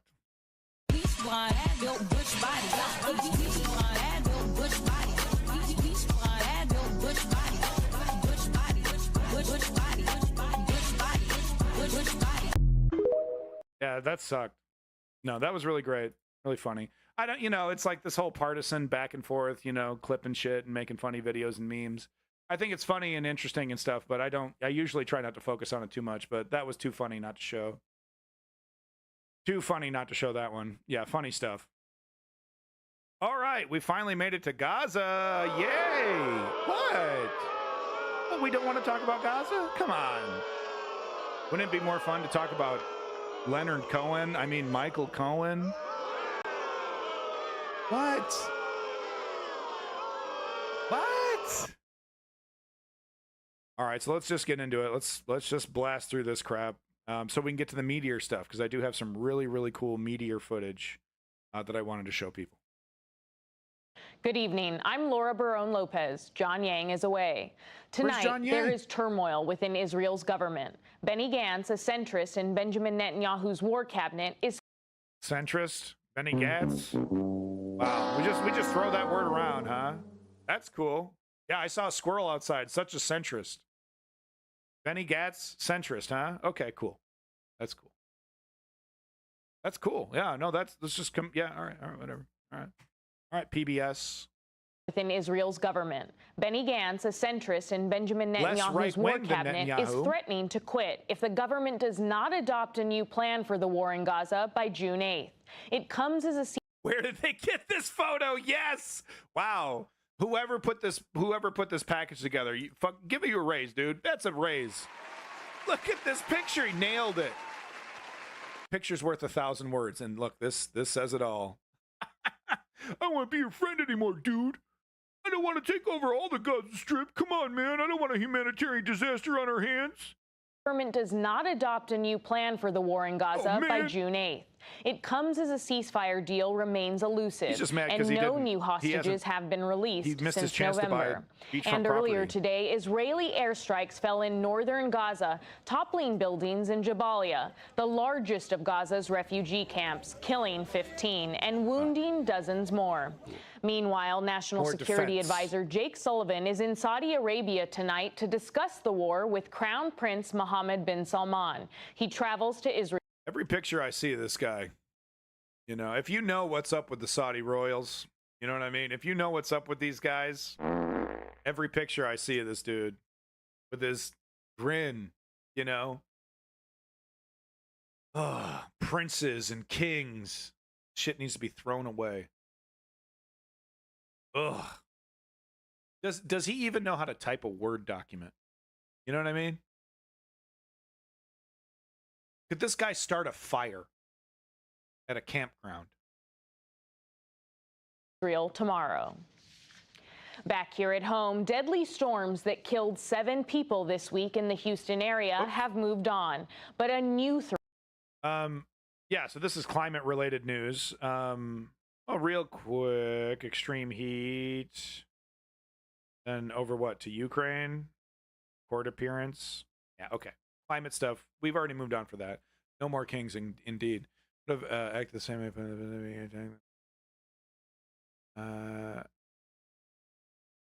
Oh, wow, we're still defending Kyle Rittenhouse. You know, it's fascinating to me, the knee-jerk defense of what was clearly a biased procedure. It was clearly biased. But we need to defend this to the hilt. Why? You even got a guy that wants to ban all guns defending it to the hilt. There is such a thing as miscarriage of justices. Okay, it's not. Kyle Rittenhouse is not the only case where there was bias and a murderer was gotten off and is seen as innocent for one reason or another. It's not totally impossible. I don't understand this knee-jerk reaction to defend what is clearly a miscarriage of justice. No, I'm not misunderstanding you. I'm not really paying attention to you. So we're seeing a lot of Jewish people weaponize their victimhood, weaponize their identity to justify Israel's ethnic cleansing campaign. Attempted genocide. And what they are doing is the classic Zionist move of, it's not safe to be a Jew anywhere. Like everywhere I go, people think that I'm a Jew, and because I identify, I'll wear a Star of David really proudly, or in some cases I'll stand in a protest and people are I'll walk against a protest, right? I'll stand in a protest location and say, help me, help, I'm in trouble. I'm referencing videos that I've shown of Zionists weaponizing their victimhood. So I found this to be a very interesting video here because we see this woman doing just that, doing this usual narrative of, I can't be a Jew anywhere. It's just not safe for me. They're trying to kill me. Everyone's trying to kill me. Everyone who's pro-Palestine is trying to kill me. It's interesting to see this responded to by a Jewish person in New York. Let's have a look. As a Jew in the world, how am I supposed to walk the streets? Hey everybody, New York Jew here, and today I'm going to teach you how to walk the streets of New York, okay? Because, some of you might not be feeling safe. So what you got to do is, in case you forgot, you take your right leg and you walk forward like that, then you take your left leg and move like that. And then we're walking. Here, walk with me, walk with me. Whoa. Let's go try this out. All right, today we're in Little Palestine. As you can see, I'm walking around just fine. Holy shit, dude. Holy shit. He's super Jewish in Little Palestine in New York. Okay, let's see what happens here. My heart's in my throat right now. All right, I'm around tons of Palestinian people, and clearly as a Jew, so it's all love here. It's all peace. Oh, there it is. There it is. What up, baby? What's going on? Assalamu alaikum, man. You doing a video right now? Yeah, doing a video. I thought he was going to get jihaded. There's always one for Jews and Palestinians. I thought he was going to get jihaded, guys. You want to get some shawarma? Hell yeah, let's do it. Oh, he's going to get some shawarma. Oh, you see, only a self-hating Jew would get shawarma. I don't know. Oh, look at this. Look at those little terrorists right there. Look at that. Look at those little justified, collateral damages. Pro-Hamas all the way, I'm sure. Yeah, well, I can assume just by looking at this that all of these individuals love Hamas and love October 7th. That's very obvious to me. I don't know if that's obvious to you. With the anti-Semitic remarks. They love October 7th. Pretty good evidence right there. Once again, anti-Semitism run amok. Yeah, great video. Great video. And, so here's the thing, though. Anti-Semitism, 100% real. Take one look at, extremely out and proud gay man, Nick Fuentes, just as a single example. Anti-Semitism is very real. And violence, we see violence against Jewish people, not just Zionists, but Jewish people in general, for various reasons, for various hatreds. Ironically, from an extremist faction that supposedly supports Israel, it's complicated.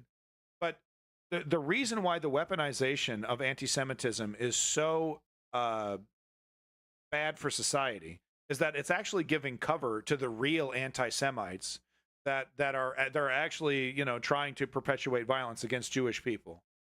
By this woman saying, like, I can't be a Jew anywhere. I can't be a Jew anywhere. She's actually diminishing the actual victims of real anti-Semitism, right? Because it's like, well, how can I take this woman seriously? When I see a video like this, I might be convinced that maybe anti-Semitism isn't a big deal. And I'm like, no, it is a big deal, but we got to, Israel is confusing us about what's happening. And ironically, the anti-Semites who support Zionism are making it even more confusing. But great video here. And once again, it's very clear to me. I can see into their hearts. I can see into their minds. They love Hamas, and they want to see October 7th happen every single day. So it's pretty clear to me. I don't know about you. So speaking of tragedies, Jerry Seinfeld decided to do more comedy.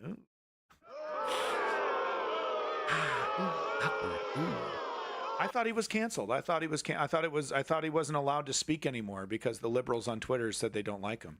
So I'm surprised he was able to break free from the Twitter gulag and actually broke through all the barriers to once again exercise his free speech.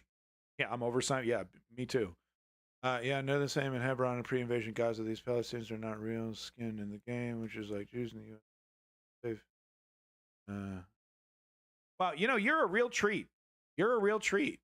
You're a real chipper fella there. I really love having you in my chat. So anyway, here's a hack canceled comedian who is not allowed to speak because of the liberal elite that refuses to let him speak. You're running for president in Russia 2030? Okay. All right. Cool. All right. R.I.P. to Matt Shadows 2031. R.I.P. to Matt Shadows, who died tragically in a plane accident in 2031. But no, here's hack comedian Jerry Seinfeld getting his just desserts for supporting an ethnic cleansing and attempted genocide in Palestine. He, of course, his wife, him and his wife not only fully support, Israel's ethnic cleansing. They actually funded they funded the counter protesters that cracked heads at UCLA. I believe they were directly responsible for maybe not directly responsible. Yeah, I'm getting things mixed up.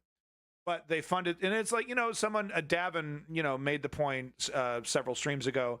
I support Americans to support, so it's not exactly the act of Miss Seinfeld giving money to these counter protesters that I have a problem with, because that is a good point. I do support rich people or people with money to support various protest movements. That's their American right.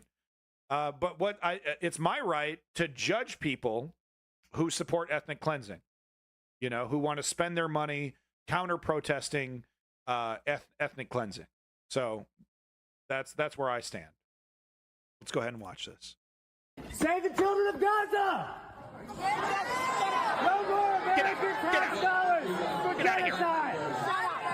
Save the children of Gaza! Oh my God, shut up! You're a genocide supporter!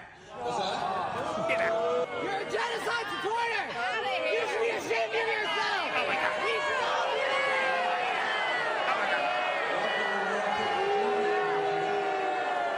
Oh my God. How dare you! How dare you! How dare you support a genocide!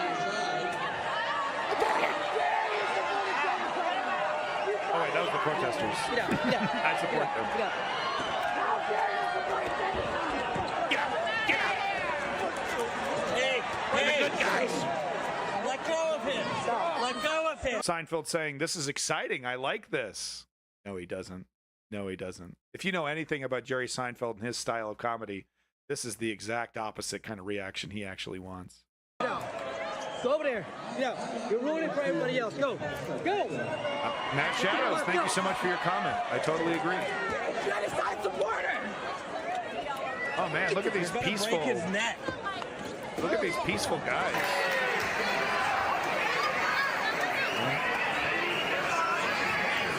They believe in free speech. Oh my God. Except for Palestinians. What are you doing? So even if you disagree with someone politically, you're actually not allowed to physically accost them, and even if everyone in the room agrees with you that this one person that they don't like is making noise and disruptive, it's actually still illegal to accost and assault that person. Did you know that? I can tell you one thing. Pro-Israeli Zionists who weaponize situations like this certainly know that, as we saw in the UK with that guy who, made a complete nuisance of himself and then was able to get on headline news and be interviewed by all the right-wing news stations because a cop was saying, he said, you're being, I don't know, too Jewish or something, right? Slip of the tongue. Able to take that little thing out of context, weaponize it. Right? Oh, it's the police hate the Jews. Police hate the Jews. And then, of course, we find out the truth a couple days later. That's not the case at all. He was walking literally against the protest, and the police were like, "You're being a nuisance. You're being a nuisance. Why? For being Jewish? Why?"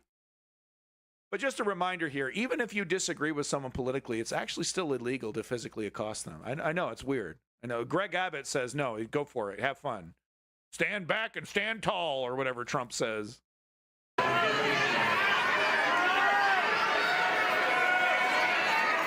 So Jerry's pretending like he likes this. Save the children of Gaza! So this is great. This is a common protest technique that I absolutely love, right? Where, you have several people stand back and stand by. Thank you.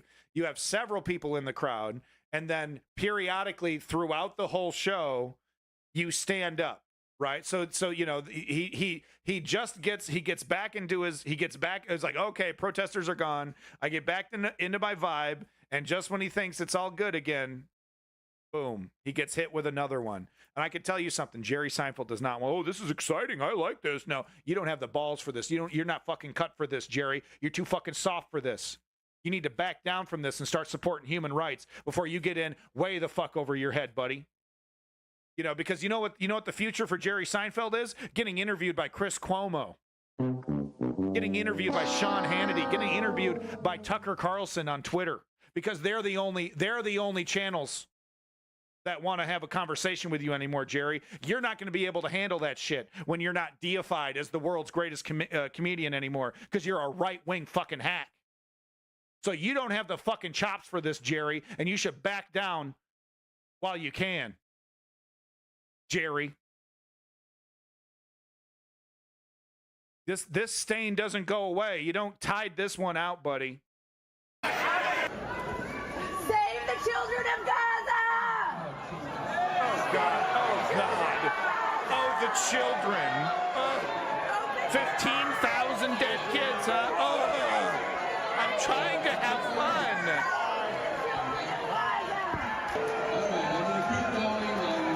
All right, I'm going to keep going. What about these protesters?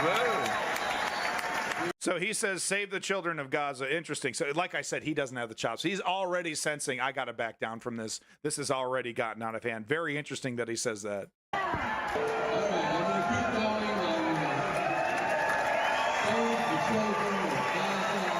He says it almost sarcastically. But that is interesting. He's once again, like Jerry Seinfeld is the definition of mainstream comedy. You know what I mean? Like that's his whole bread and butter. I'm not trying to take a stance here. We're just trying to laugh and have fun, and that's what the comedian's supposed to do. He doesn't necessarily disagree with comedian because I've seen lots of interviews with him. You know, among the panel of comedians, they're all talking about their craft. So I've seen those interviews. He doesn't necessarily disagree with the Bill Hicks and successful political comedians, but he's saying, you know, his style is very anti-politics. So he doesn't know what to do. In fact, he calls I believe somewhere in here, he calls the protesters anti-Semitic. Yeah, I like it when the Jew haters spice up the show. Shit doesn't work anymore, Jerry. You're 20 years too late on that one, Jerry. You're 20 years too late. I would say maybe 10 years, right? But there was a time where if you stood against Israel, against the Palestinians, you were, yep. I mean, everyone knows if you're Jewish, you support Israel. There was a lot of ignorance about that. The whole concept of Zionism being separate from Judaism, you know, these things were kind of nebulous to a lot of people. And it was like, yeah, if you're pushing back against Israel, you must be anti-Semitic in some way. And that was successful for a really long time, but not anymore, Jerry. So I find it very interesting. So, you know, he's trying. I was like, okay, this is the second interruption, right? Second interruption. He's like, okay, I can still recover this. Okay, I'll get back to my rhythm. And then it happens a third time. And even the crowd is exhausted with it. And then by the end, okay, yeah, whatever, save the children of Gaza, whatever. That's him already realizing he's in way over his head. Go back to your mansion and shut the fuck up. Welcome to being canceled, bitch. This is what being canceled actually looks like. And I'm here for it, man. I totally support this. People who support ethnic cleansing, people who support genocide or attempted genocide need to be called out. This stuff needs to be shamed. Tyson Fury, fraud, boxer. What are you talking about? Tyson Fury? I don't fucking care. Oh, wait. Can't believe Fury fooled the boxing world like near finding a Ukrainian champion. I see. Yeah, okay. I did read something about a guy named Tyson Fury and something about boxing. I did read that. Thank you, Mozambique, from over there from Kick, for that update. Very interesting stuff. Finally, a Ukrainian champion once again. Hell yeah, that's great. That's awesome. Great. I'm unsafe to wear a kefka, but I have to admit, I feel as if I'm a potential threat due to my wardrobe choice. You're certainly going to get a double. You're definitely going to get a double take from a police officer, right? Who's like, uh-oh, what's this guy up to? The terrorists wear that. Cops are very like that. So, thousands protest in Israel as crackdown show. As cracks show in war cabinet. So, just more details and information about this split that we're seeing. Some people speculate that this fella here is going to be potentially challenging Bibi Netanyahu for leadership, and that's why we're seeing this split here. That he feels like this might be his opportunity to do that before it's too late. You know, because there is a point of no return here with Gaza and these 2 million people in the Gaza Strip and relations with Egypt and. I doubt even in full-blown catastrophe where the Gaza Strip is completely sucked up by Israel and settlers are moving in and Israel's making the excuses for the settlers like they always do with the West Bank. I have my doubts that the United States will drop their support of Israel even at that point. You know, if it's I truly believe it'll be the United States and Israel versus the world if Israel wants to drag the United States into it. I don't see any. I mean. The reason why I say that is because of the recent weapons pause, right? Joe Biden saying, "Oh, we're pausing weapons." You're doing no such fucking thing. Ton of weapons going into Israel. One shipment temporarily paused for a couple weeks. That's the best you're going to get from America. My friend's little brother is Usyk's a big fan. He's going to go into professional boxing someday. Imagine your outcome, become an action champ. Hey, that's great news. Hey.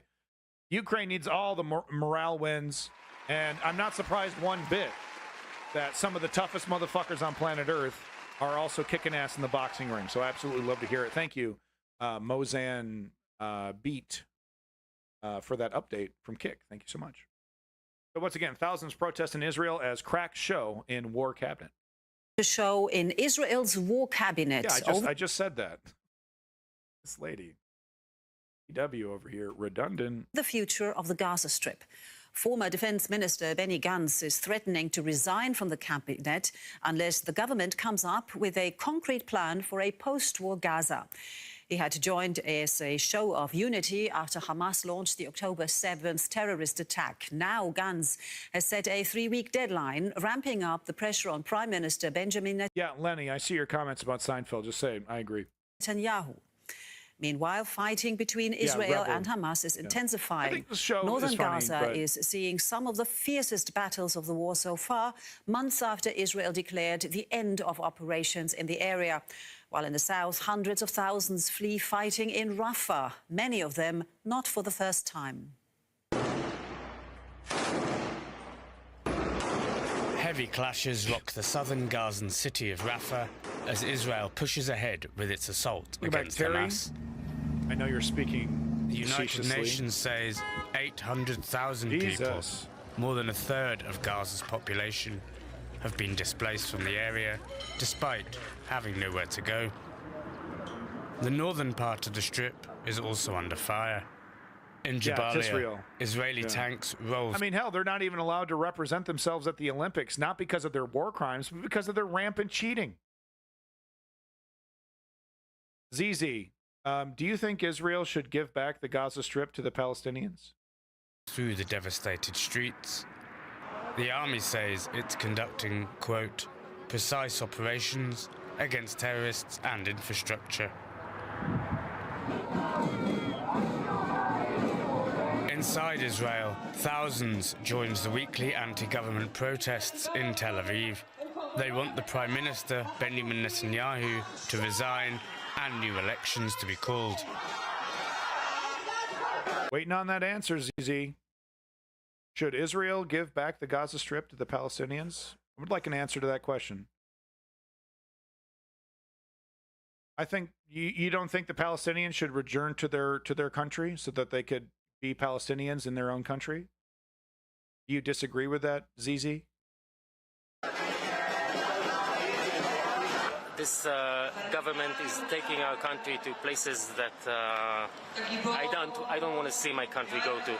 I see corruption, I see lack of hope, I see lack of vision, I see mediocrity and even below. So there you go. So ZZ believes Palestine's not a country. The Palestinians aren't really, they don't really belong there, obviously. So thank you so much. It's actually, ZZ, I don't know if you know this, it's actually against TOS to advocate for a genocide, to advocate for ethnic cleansing. You're actually not allowed to do that. So I'm just going to go ahead and give you the ban.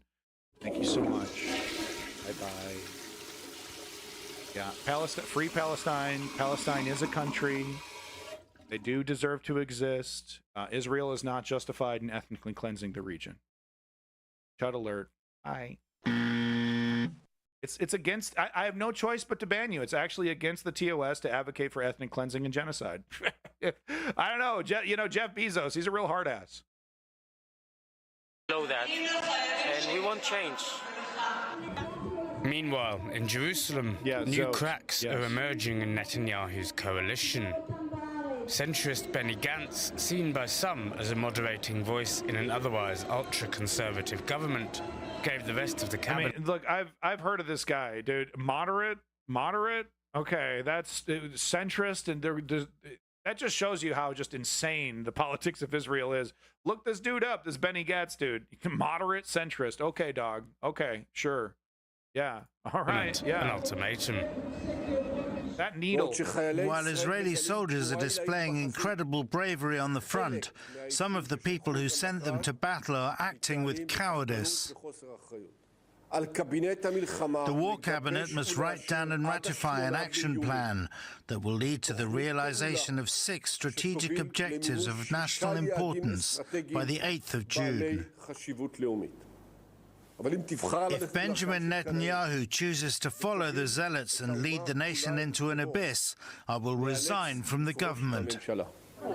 So, interestingly, though, is that's not going to trigger an election, and people are actually worried. I think this is the news. I'm kind of copying a news magazine that I already watched, but people are actually worried that he's one of the few moderate voices in this cabinet, And if he were to step down, it would just, leave a gap open that would easily be filled by an extremist who wants to go even harder. So that is a worry that, he's going to step down maybe for his conscience. It's not going to trigger an election, and it might leave that position open for someone who's even more extreme. Yeah, Ponder Monkey, exactly. Yeah. Well, we don't have to kill all of them. No, I mean, like, he believes in the apartheid state, right? He's one of those guys that believes Israel can keep Palestinians locked up in an open air jail and slowly take little pieces of the West Bank until, maybe there's just a little, ghetto left, right? But he believes in the strategy of perpetual containment, because it appeases the West, but then they don't actually have to solve or definitively, make a decision on the existence of Palestine and the borders of Israel and all that. It's kind of like have your cake and eat it too, kind of situation. So that's kind of the strategy that he wants to perpetuate. Let's go back, turn Gaza back into an open air prison, continue to, take slices off the West Bank, keep Uncle Sam happy. And then maybe eventually, in 50 years or so, we'll, dump the rest of the people that, we'll take the rest of the West Bank and dump the rest of those people into the Gaza Strip and then, call it a day there. Right. But they rightfully understand that you can't get rid of the Gaza Strip without a humanitarian disaster. There's no ifs, ands, or buts. You're either going in there and killing them all, you're pushing them into Egypt, you're starving them to death. It's like, you can't displace 2 million people and just like, oh, it's your problem, Egypt, and then it's all good. Israel doesn't care if it's a wasteland. That's a very remedied problem, very quickly. I'm sure if that were ever to start, like the reconstruction, as we've seen with the settlements, 6 months later, you got whole apartment complexes up, fully running and working. He wants to take all the Palestinians, put them in a focused area, concentrate some kind of camp. Some kind of camp, concentrated camp, if you will. I mean, maybe. Yeah, yes. That's what I was describing. Like I said, this strategy of containment where you're appeasing the West. You don't have to deal with a 2+ million Palestinian human disaster. You can kind of just keep it contained in its own open air prison. Continue to mistreat them. Continue to treat them as second, third class citizens. Even benefit from their labor. Like a real apartheid state would. So that's what he wants. And honestly, that's what Joe Biden wants. And he knows that. Joe Biden would be perfectly happy to support Israel and their continued oppression of the Palestinians if it was just done quieter and slower and more managed and, not in this bombastic way. Joe Biden has no problem with the complete erasure of the Palestinians eventually, once he's dead. Come on. His legacy. Ironically, if you look at his legacy, it's full-blown support of Zionism his entire career. So I don't know why people are surprised. I guess they're not. I guess they're actually surprised to see him do anything that even remotely resembles criticism of the Zionist state. If Gantz does resign, it would not force an election. The coalition still has a majority. Yeah. But there are fears a moderate voice would be lost at a time when it's needed the most. I already said that, DW.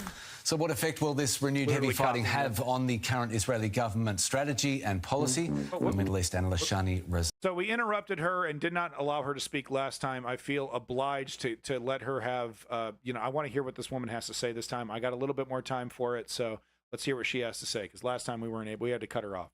Zanis is here to talk about it. Good to see you, Shani.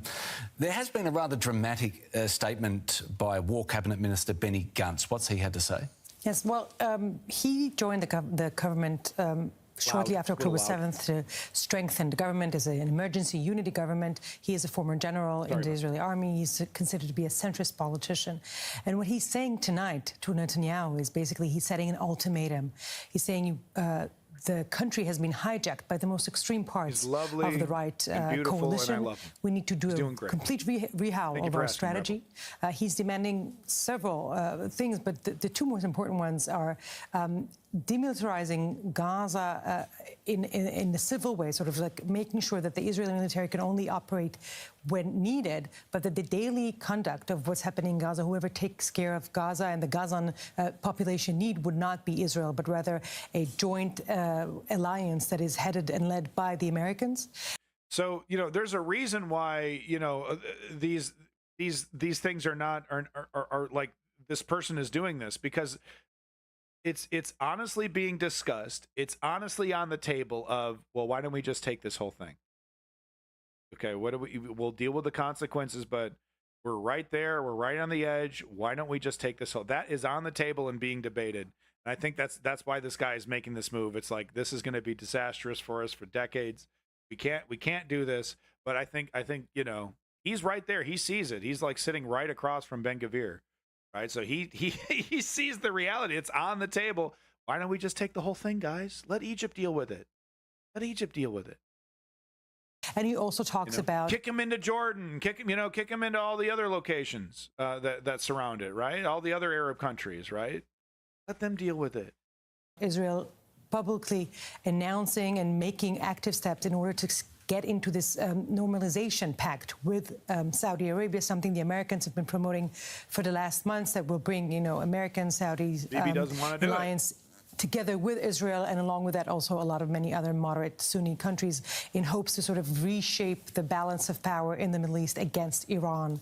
So these are some of his ultimatums tonight. And we are seeing basically in this statement that all that we've been hearing quietly whispered by anonymous sources in the last months is actually out in the open, a very open rift, a very open disagreement between the most leading figures in the Israeli government these days. Okay, so there's a lot packed in there. The gauntlet has been laid down, an ultimatum, as you say. What then has Benjamin Netanyahu had to say in response? Well, he immediately pushes it back. He says, well, you know, ultimatum should not be set to me, but rather to Hamas, and Gantz's words will bring defeat to Israel. His attitude will not help us win. And Gantz is trying to push back against that. We see a lot of this back and forth. No, the peer exists because Joe Biden wants to be president. The peer exists because it's like, Bibi, we're doing this. You don't have. I'm sure Bibi didn't want the peer, and because they're attacking aid convoys for a reason. They're going after they're trying to shut down UNRWA and the World Central Kitchen for a reason. They're doing that intentionally. So the peer. I don't think Bibi had any choice.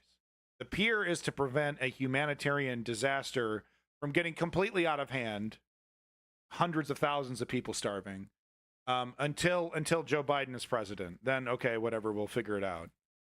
But I honestly believe that's why the pier is there. CRAM protecting the pier. Interesting. What the hell is a CRAM? Yeah, maybe it could be used for that purpose. You know, if Israel wants to ship these people out. But honestly, I believe the pier is not there to assist in the ethnic cleansing. I think the pier is there to assist Joe Biden in his presidential campaign because 100,000 dead people from starvation because of American taxpayer money really doesn't look good on the re-election, campaign. Interestingly enough, you would wonder, well, Netanyahu is the prime minister. He could just, if he wanted, he could fire Benny Gantz right now. Why is he not doing that? Or so he can't why do that. is Benny Gantz not actively saying immediately, I'm withdrawing from the government? And so what we're seeing here, this political dance where both sides are trying to put the blame on the other, because there's an understanding that the minute that Benny Gantz and his... Crail, the aid that's coming in off the pier cannot be blocked by the settlers because the settlers are not allowed... Are the settlers allowed into Gaza to block this shit? You're telling me there's Israeli settlers in northern Gaza blocking the aid that's coming off that pier? No way, dude. The party are out of the coalition. Netanyahu still technically has the numbers, but he doesn't have the public legitimacy. Wow, and that's that might crazy. be the first brick in the domino effect of mass protests in Israel that might actually shake up Netanyahu's political stability for the first time in real circumstances, possible for him, first time since October. So it's worth asking the obvious question: where does this leave the war cabinet? Where does this leave the government right now? It's a very good question. There's no doubt that when it comes to handling the war and making decisions, you think of the families of the hostages. They look at this and they're completely in despair because they don't feel like anybody has their interest in his, top of his agenda. And of course, that's not a good position for Israel to be in. I'm sure it's very. I mean, look, I guess we're going to have to wait for this all to be over for us to have an honest conversation about it. But I'm not afraid to say it. Israel, since day one, since October, 8th. has not been interested one iota in rescuing hostages. It's a cherry on top. If it happens, that's great. But who are we kidding? I mean, who are we kidding? This has not been a hostage rescue operation. They could have rescued hundreds of hostages just a couple days after October 7th. And Bibi was like, no, this is the war I've wanted. This is it. This is exactly what I wanted. We're not doing any kind of negotiation, man. I'm getting into my full-blown war hero mode. So, I mean, that's been my personal observation, that I haven't seen any outside of Rafah, where they've been forced to have smaller, battalion groups strikes go in there, right? Smaller, I don't know, 5-10 man teams or whatever, however they do it. But for a grand majority of the fights in Gaza, it's been completely carpet bomb and destroy any infrastructure, and then send some troops in to comb through the rubble and get shot at by Hamas a couple times before Hamas skitters back into the rubble. I'm sorry, that's not how you save hostages. All right, we got to see the CRAM now. I asked about it. Oh, okay, I have seen this. Yeah. No. Don't do it. Oh, that's right. Okay, I've seen. This is funny. Yeah. So the CRAM, I think that's like a civilian aircraft. I think they're just testing the targeting or whatever. But oh no! Yeah, dude, that's civilian aircraft. No. Jesus Christ! No. Oh man. Ironically, Russia has done this. Okay, yeah, we got to see the CRAM shooting. It is pretty fantastic. I mean, it's incredible power. Okay, so we got one of these on here. Oh my God. Oh my Jesus. Okay, sorry, my YouTube is screwing up. I can't go full screen there. There we go. Jesus. Do it, lock it. You know you want to lock it. Yeah, this wheel. Oh my God, dude. And I don't think Boeing is. I don't think you're gonna be able to blame Boeing for that one. Yeah. Okay. So that'll definitely keep Hamas away. All right, let's just get a couple more minutes of this, and then we'll move on to the final clips of the day. Satisfying for Hamas to see this. We will see Jack Sullivan, the American National Security Advisor, coming to Israel tomorrow from Riyadh, from Saudi Arabia, still trying to make maybe something out of this mess and try to get Israel to move into some sort of a strategic horizon. It's a task that the Americans have been trying to get Netanyahu to agree on for a couple of months already. I mean, this is my problem though with this whole thing. You see this whole interview, this whole back and forth. It's almost like they're talking about fantasy, right? Because they're talking about as if like this is like a problem with communication and negotiation. It's a breakdown there. No, man, there are, it's like, I get it. We can't be speculating, right? I guess she's trying to avoid speculation. But honestly, it feels like there's a whole set of motivations and actions that are being almost ignored to have this sensible conversation about, this is how things are. I get it, though. But it's just like, how blatant does Bibi Netanyahu and Ben Gvir have to be for this, I don't know, for the narrative to shift of like, well, it's obvious what's happening here. Maybe after this guy leaves and is replaced with another extremist, it's going to be clear that this is the direction they're going in. They're taking the Gaza Strip. I don't know.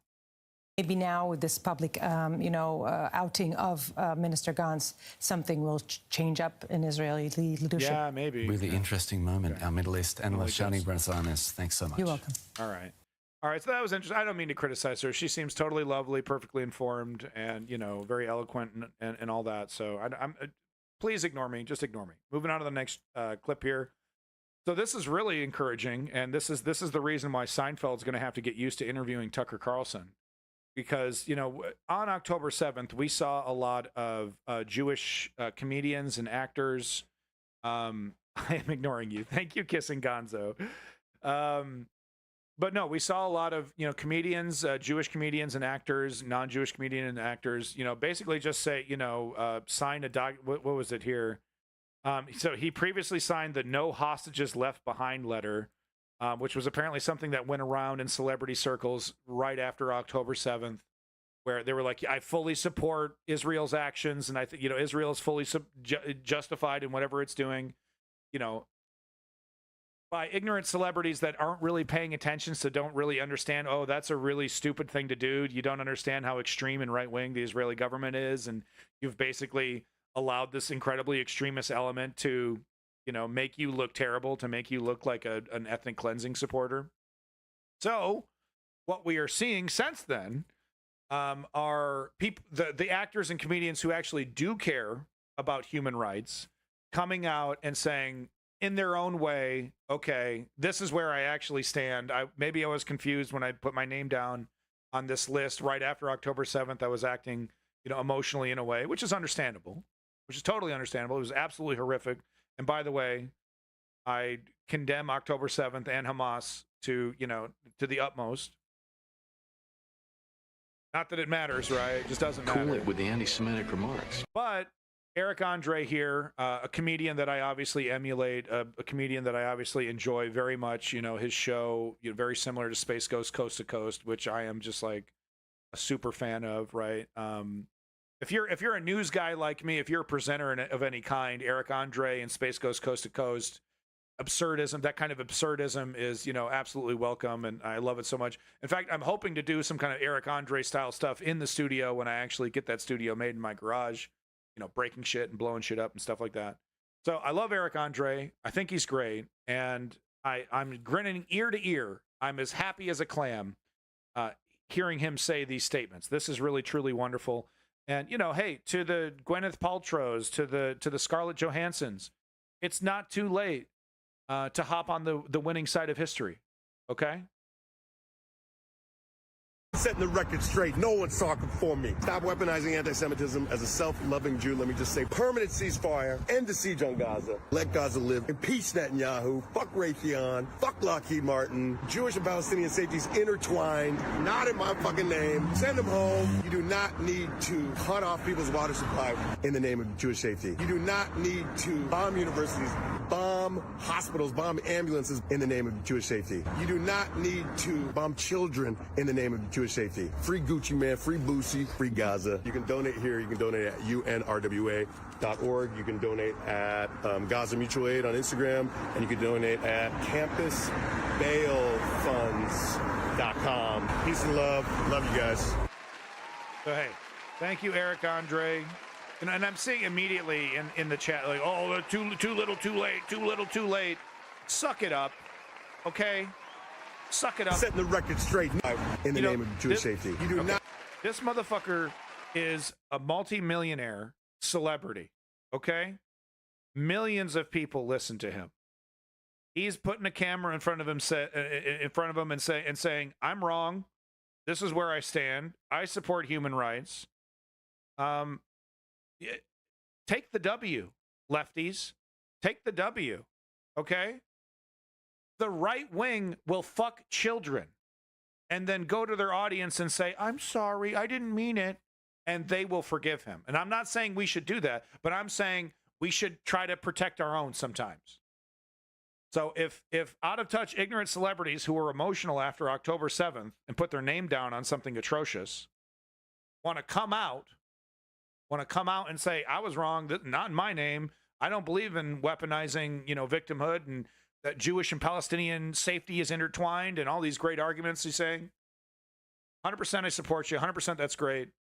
We'll go ahead and forget that bullshit from the past, and we'll just move forward. All right? Some people deserve that, and I know I'm biased saying that because I just said I'm a huge fan of this guy, but I believe this is one of those cases, especially such strong statements. Not in my name, impeach Netanyahu, stop the siege. I love how he calls himself a self-loving Jew instead of a self-hating Jew. Very clever. You know, as a self-loving Jew, let me just say this. I think that's really clever. So once again, big props to Eric Andre. Love your show. Please, for the love of God, please like and subscribe to my thing, Eric Andre. Please, I love you. Okay. Moving on. I don't have time for this. I mean, this is important. Fuck. But these guys are so fucking boring. Okay, I'm going to find a better video for this. This is about the ICC seeks arrest warrants for Netanyahu and Hamas leaders.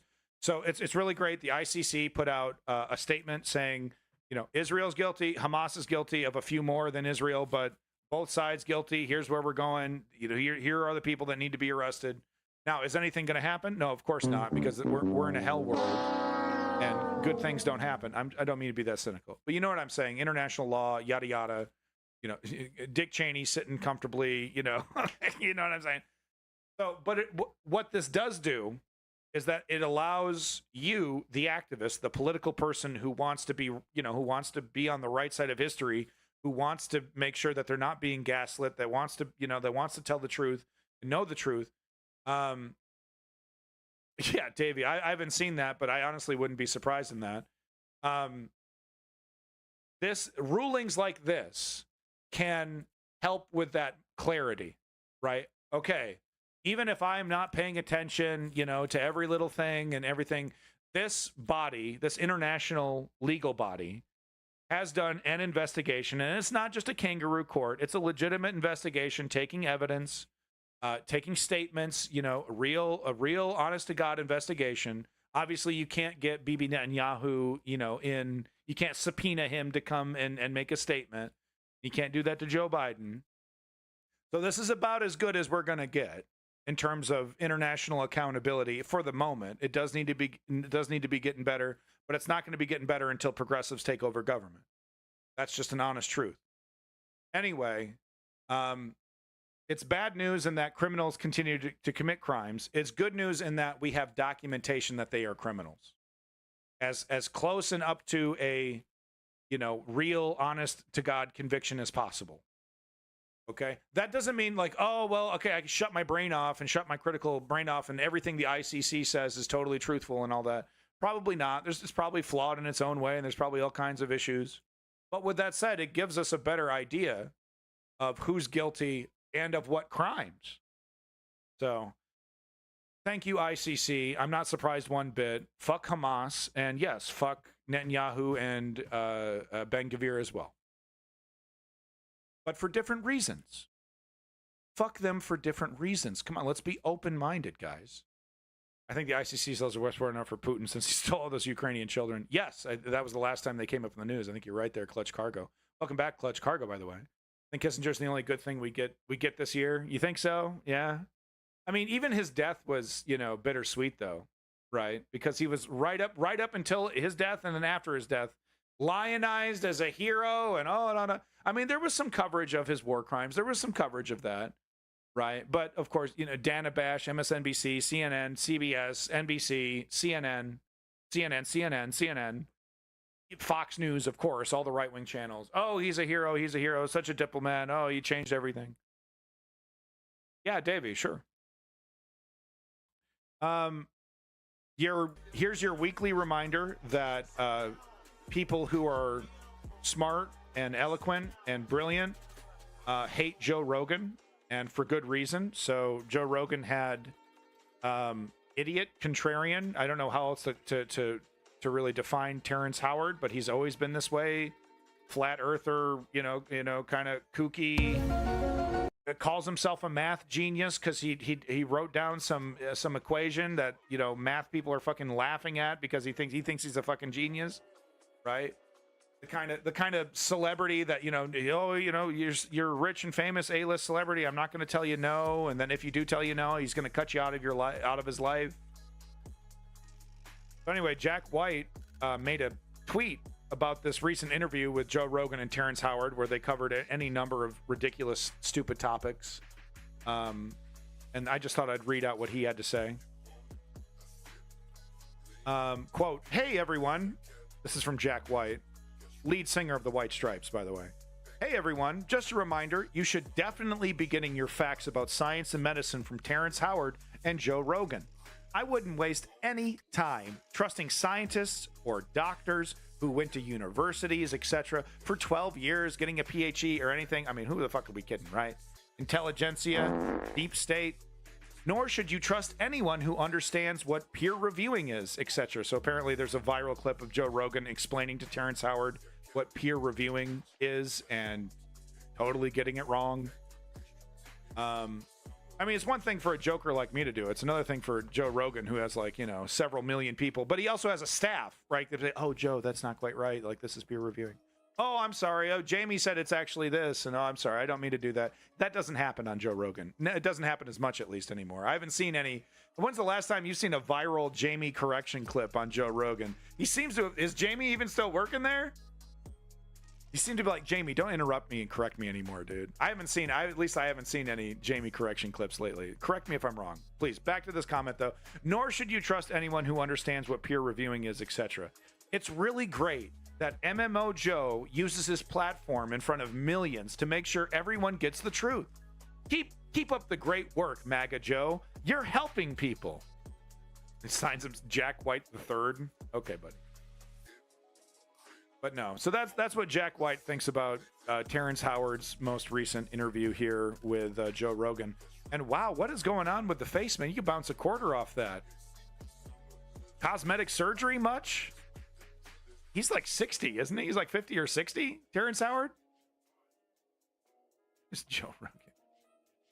My God. That's some work, homie. It looks like he's got some work done. I'm just saying. Jamie Depp still works there. Oh, okay. Terrence Howard quit Iron Man 2 because he wasn't getting paid as much as RDJ. This is whom we're dealing with. Yeah, I'm okay. I mean, that's one thing. I don't know. I disagree with that because obviously, you know, Robert Downey Jr. is more famous than than Terrence Howard. That's how it works. That's how Hollywood works. There's all kinds of women that get paid way more than their male counterparts, you know, and the shoes on the other foot. I think Emma Stone, or Emily Stone now, her real name. I think Emily Stone, you know, was pointing that out. Maybe it was her, maybe it was someone else. I don't know. Welcome back, strategy. So just deep state level adrenochrome. You know, you don't have to even get that from Frightened Children. You can get a totally synthetic adrenochrome. You don't even need that. Like the Pizzagate guys and the adrenochrome stuff, you can totally get synthetic adrenochrome. No problem. It's not even that hard to make. Gotta get it from scared, crying children. What does Meg White think? I don't know. All right, finally. Meteor time. Yay, meteors. I'm sure you've seen this. Oh, right. There we go. I'm sure you've seen this, but the clips are absolutely amazing. Clips really are something else. Here's a scene of a concert happening in Spain. Once in a lifetime photo. Getting it from Scared Crying Children is the root with some chest hair. Oh yeah, is that that's how the real men do it? That's how the alpha males do it? The sigma males? I don't drink that synthetic crap. I got my own child slaves like a real man. She was my favorite. No, so their brother and sister, they pretended to be married to fuck with people or something. I don't know. No, wait, no. That's the other way around. They told people they were brother and sister to fuck with them. They used to be a couple. That's how it used to work with Jack White and Meg White. Everyone thought they were brother and sister because that's what they said, but they used to date. They no longer. So that's what's going on. Maybe they were married. That's why she has the last name. I don't know. Adrenochrome business in popular culture was pretty much started. Really? By Hunter Thompson? Really? I did not know that. But back to this meteorite photo. Can we talk about the meteorite photo? Once in a lifetime photo. The guy's, he's pulling back, you know, he's like, you know, Lenny, like, isn't this, I don't know if Lenny, if you're still here, but you're a guitar guy. Is this not one of the most epic guitar pictures? You know, I don't know who this artist is. Some guy from Spain. Right, but this is truly something else. What a shot. Davey here with a Twitter clip of the meteorite. Is it this one with the girl? Yeah. So this is the one that's going super viral. And rightfully so. It just seemed, you know, some kids, looks like Tom Morello. I wish that would be really great if it was Rage. Thank you for sticking around, Mozambique. Appreciate the patronage over there on Kick. But, you know, kids like taking selfies and, you know, they're just like filming themselves. And they just, ironically, just so happen to be getting the perfect angle. So watch this clip. Boom. The music I could do without. But pretty epic stuff. Pretty epic stuff. Imagine it. Yeah, exactly. Tisrael. Yeah, no, that would be, you know, all kinds of weird prophecies and stuff would be, you know, the oracles would be busy that weekend for sure. Oh, it means this, it means that. Don't kill me, please. Your fortunes will double. Bro, it's God, I'm telling you. Oh, it's God telling you that you should be rich and famous. That's what God's saying. It's the baseball cap that makes it look like Morello. The guitar strapped is high enough for Tom. Listen to these experts over here. So who is this? Let me see if I can get a name here. Meteorite over Robe concert in Picarius, Spain. Once in a life pick by David Corbacho. I think that's the photographer. I don't know who the two rock legends in this photo. Woody Amores, now at the top of his career. Woody Amore? Woody Amore? Never heard of this guy. Girl probably got her entire like career made by that moment. Maybe. I mean, she'll, you know, life career. Maybe. I got the same photos in the Northern Lights during the last event. Purple, greens, pinks. Pretty fascinating stuff. So we got even, I mean, just imagine driving down the freeway, you know, you're chilling out to your favorite tunes. Then you see this. I might pull over. I might pull over for a second if I saw this. Wow. Wow. Wow. The whole sky lights up with that vibrant blue. Wow. Truly amazing. Turning night into day for just a second. One more time. The whole horizon. Wow. Yeah, someone that's a seatbelt warning, isn't it? People just ignore it. I've heard of that. People just literally like, dude, are you gonna put on your seatbelt? Oh yeah, I just ignore the beeping. Mine's been the meteor over Russia. Totally. Yeah, so that's a great one. Let me see if I can get just a couple more. Let's type meteorite or meteor into Twitter. I'm sure we'll get it because there's a few others that are just truly spectacular. There's another one of a girl. Whoops. She was like doing a selfie. Oh my God, please don't be any pornography. Come on. Don't be pornography, please. Oh, interesting. So the color of a meteor depends on its chemical composition. So that meteor was mostly made up of iron, maybe some calcium too, maybe some magnesium. That's very interesting. Thank you, Davey. So here we go. Yeah. So here we have a compilation here. So a lot of kids. I mean, she's like doing some kind of like, I don't know, future TikTok dance or something. I don't know. And she just, was that intentional? I don't think so. I think she was going to do some kind of, you know, selfie thing and just so happens to catch this once in a lifetime thing right above her head, like right above her head too. Wow. Yeah, exactly. Woke Patriot. Pretty clear to me. Okay, so I haven't seen this clip. Whoa, dude. Wow. Okay, so this is some kind of political thing or some kind of, you know, art thing. I'm not sure. Yeah, I didn't know that either, Ace. Meteor, not meteorite. Meteorite would imply it made impact. Oh. Oh my God. Hold on. I spelled this correctly. Yeah, so it is OR. Okay. I have really bad imposter syndrome, guys. I'm sorry. Okay, so we just saw this one more time. Clearly Optimus Prime. Yeah. Coming back from Cybertron. Blinding me with science. Wow. There we go.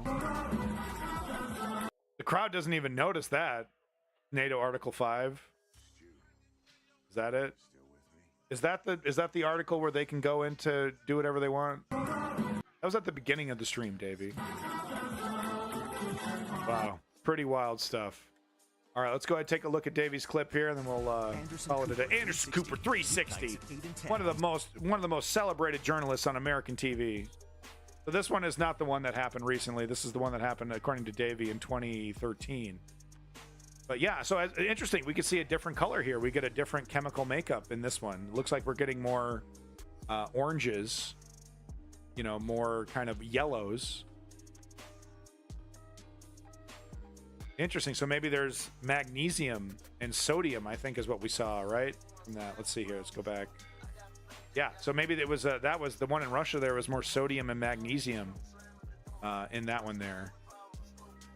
Definitely did not seem... Oh, maybe it's blue. I don't know, because it's daytime, it's kind of hard to see, but maybe I did see some blue reflecting. Damn, what the hell happened? Did it hit?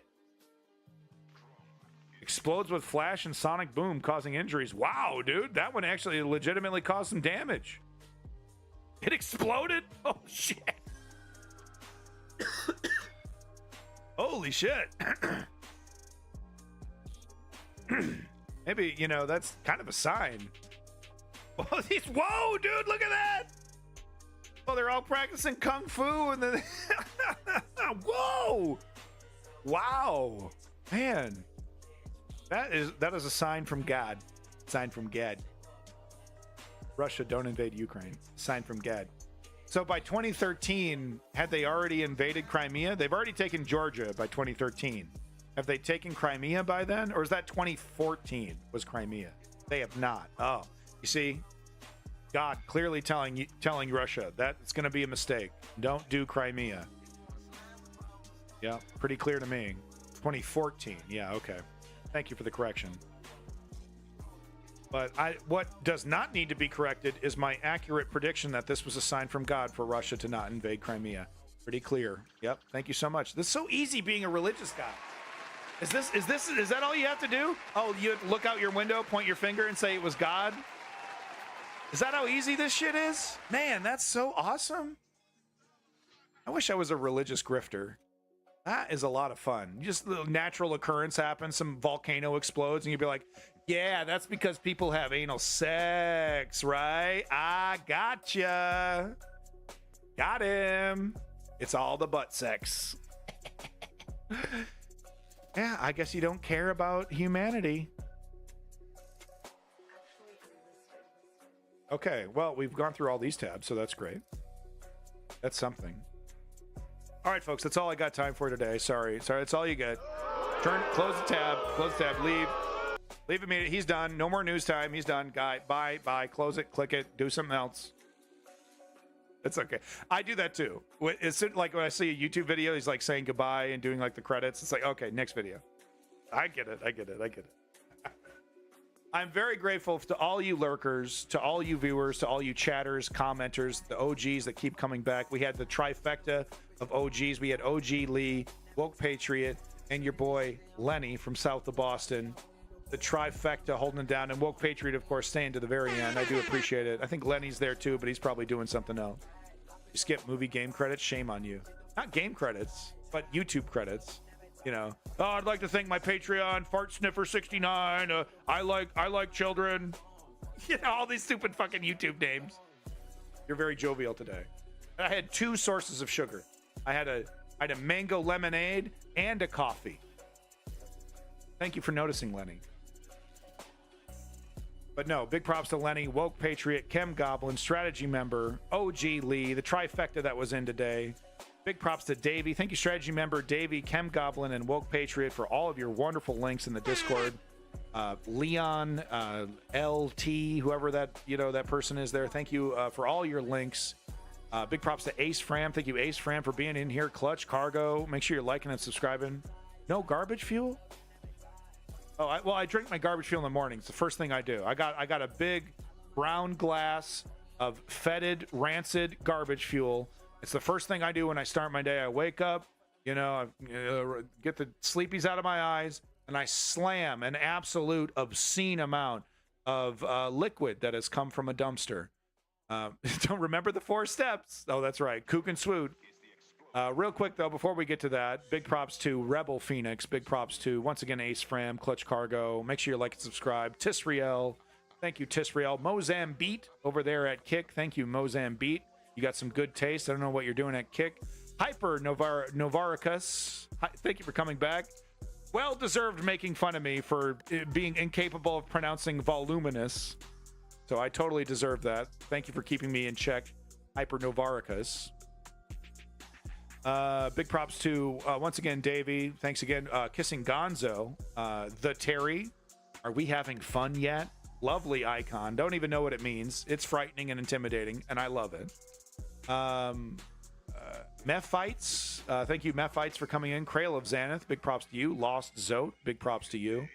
Krail of Xanath once again. Ponder Monkey. Make sure you're liking and subscribing to Ponder Monkey, folks. Great Twitch streamer. Check out Ponder Monkey. Hey, if you're Twitch streaming, let me know. Let the chat know. Spread the love around.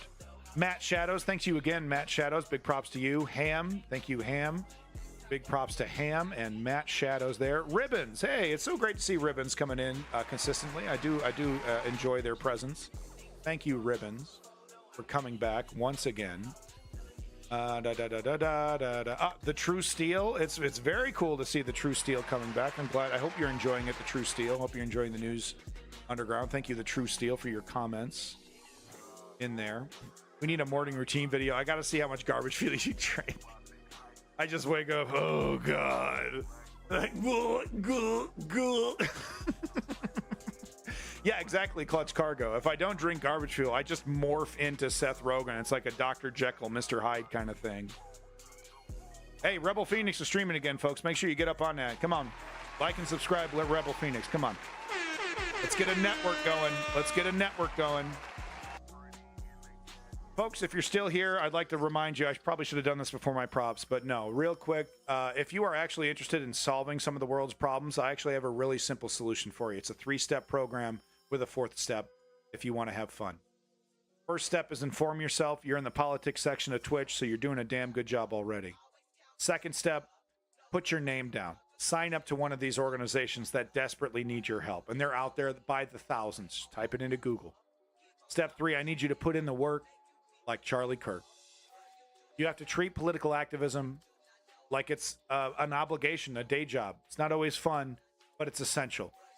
You have to treat your citizenship in a democracy seriously. Voting is not enough. Follow this simple 3-step program, and you're not going to solve all the world's problems, but you will be contributing some of your energy to the positive pushback against fascism, against authoritarianism. So I encourage you to do that. Encourage you to engage in political activism. Please do. Coogan Swoot streaming right now. Raid. Oh, I tried that. Yeah, I tried that last time, and I ended up looking like a huge sexist because all I want to click on is giant boobs. Okay, so we're not doing that again. No, thank you, Ham. Thank you, Clutch Cargo. Once again, it's the only thing that's ever worked. Coogan Swoot in this motherfucker. Peace in that motherfucking Middle East. Glory to the Ukrainian democracy. Peace and love. Take care of yourself. Happy Monday. Krailazanth is correct. You get a little Mercury, but there's some positive cultures in there. Rancid yogurt, that's alive. Thank you, Lenny. Thank you, Ace. Peace out. I'm the Joker, baby. I'm the Joker. I'm the Joker, baby. You got a Rebel. Not right now. I had to take Mama Phoenix to get a colonoscopy today, so I'm exhausted. Gross, dude. TMI. No, get your colonoscopies, folks. If you're close to 40, if you're hovering around 40, get those colonoscopies, folks. Colonoscopies, get them early, get them soon. Catch that stuff early. Catch the cancer early, folks. Yeah, Chem Goblin. Come on. Ignore the pain. Don't be a pussy. Drink garbage fuel. Cancer fears me. Hemorrhoids. Garbage fuel fixes it all. The last drink you'll ever consume. Ignore the kidney stones. Drink garbage fuel. Have a good day, everybody.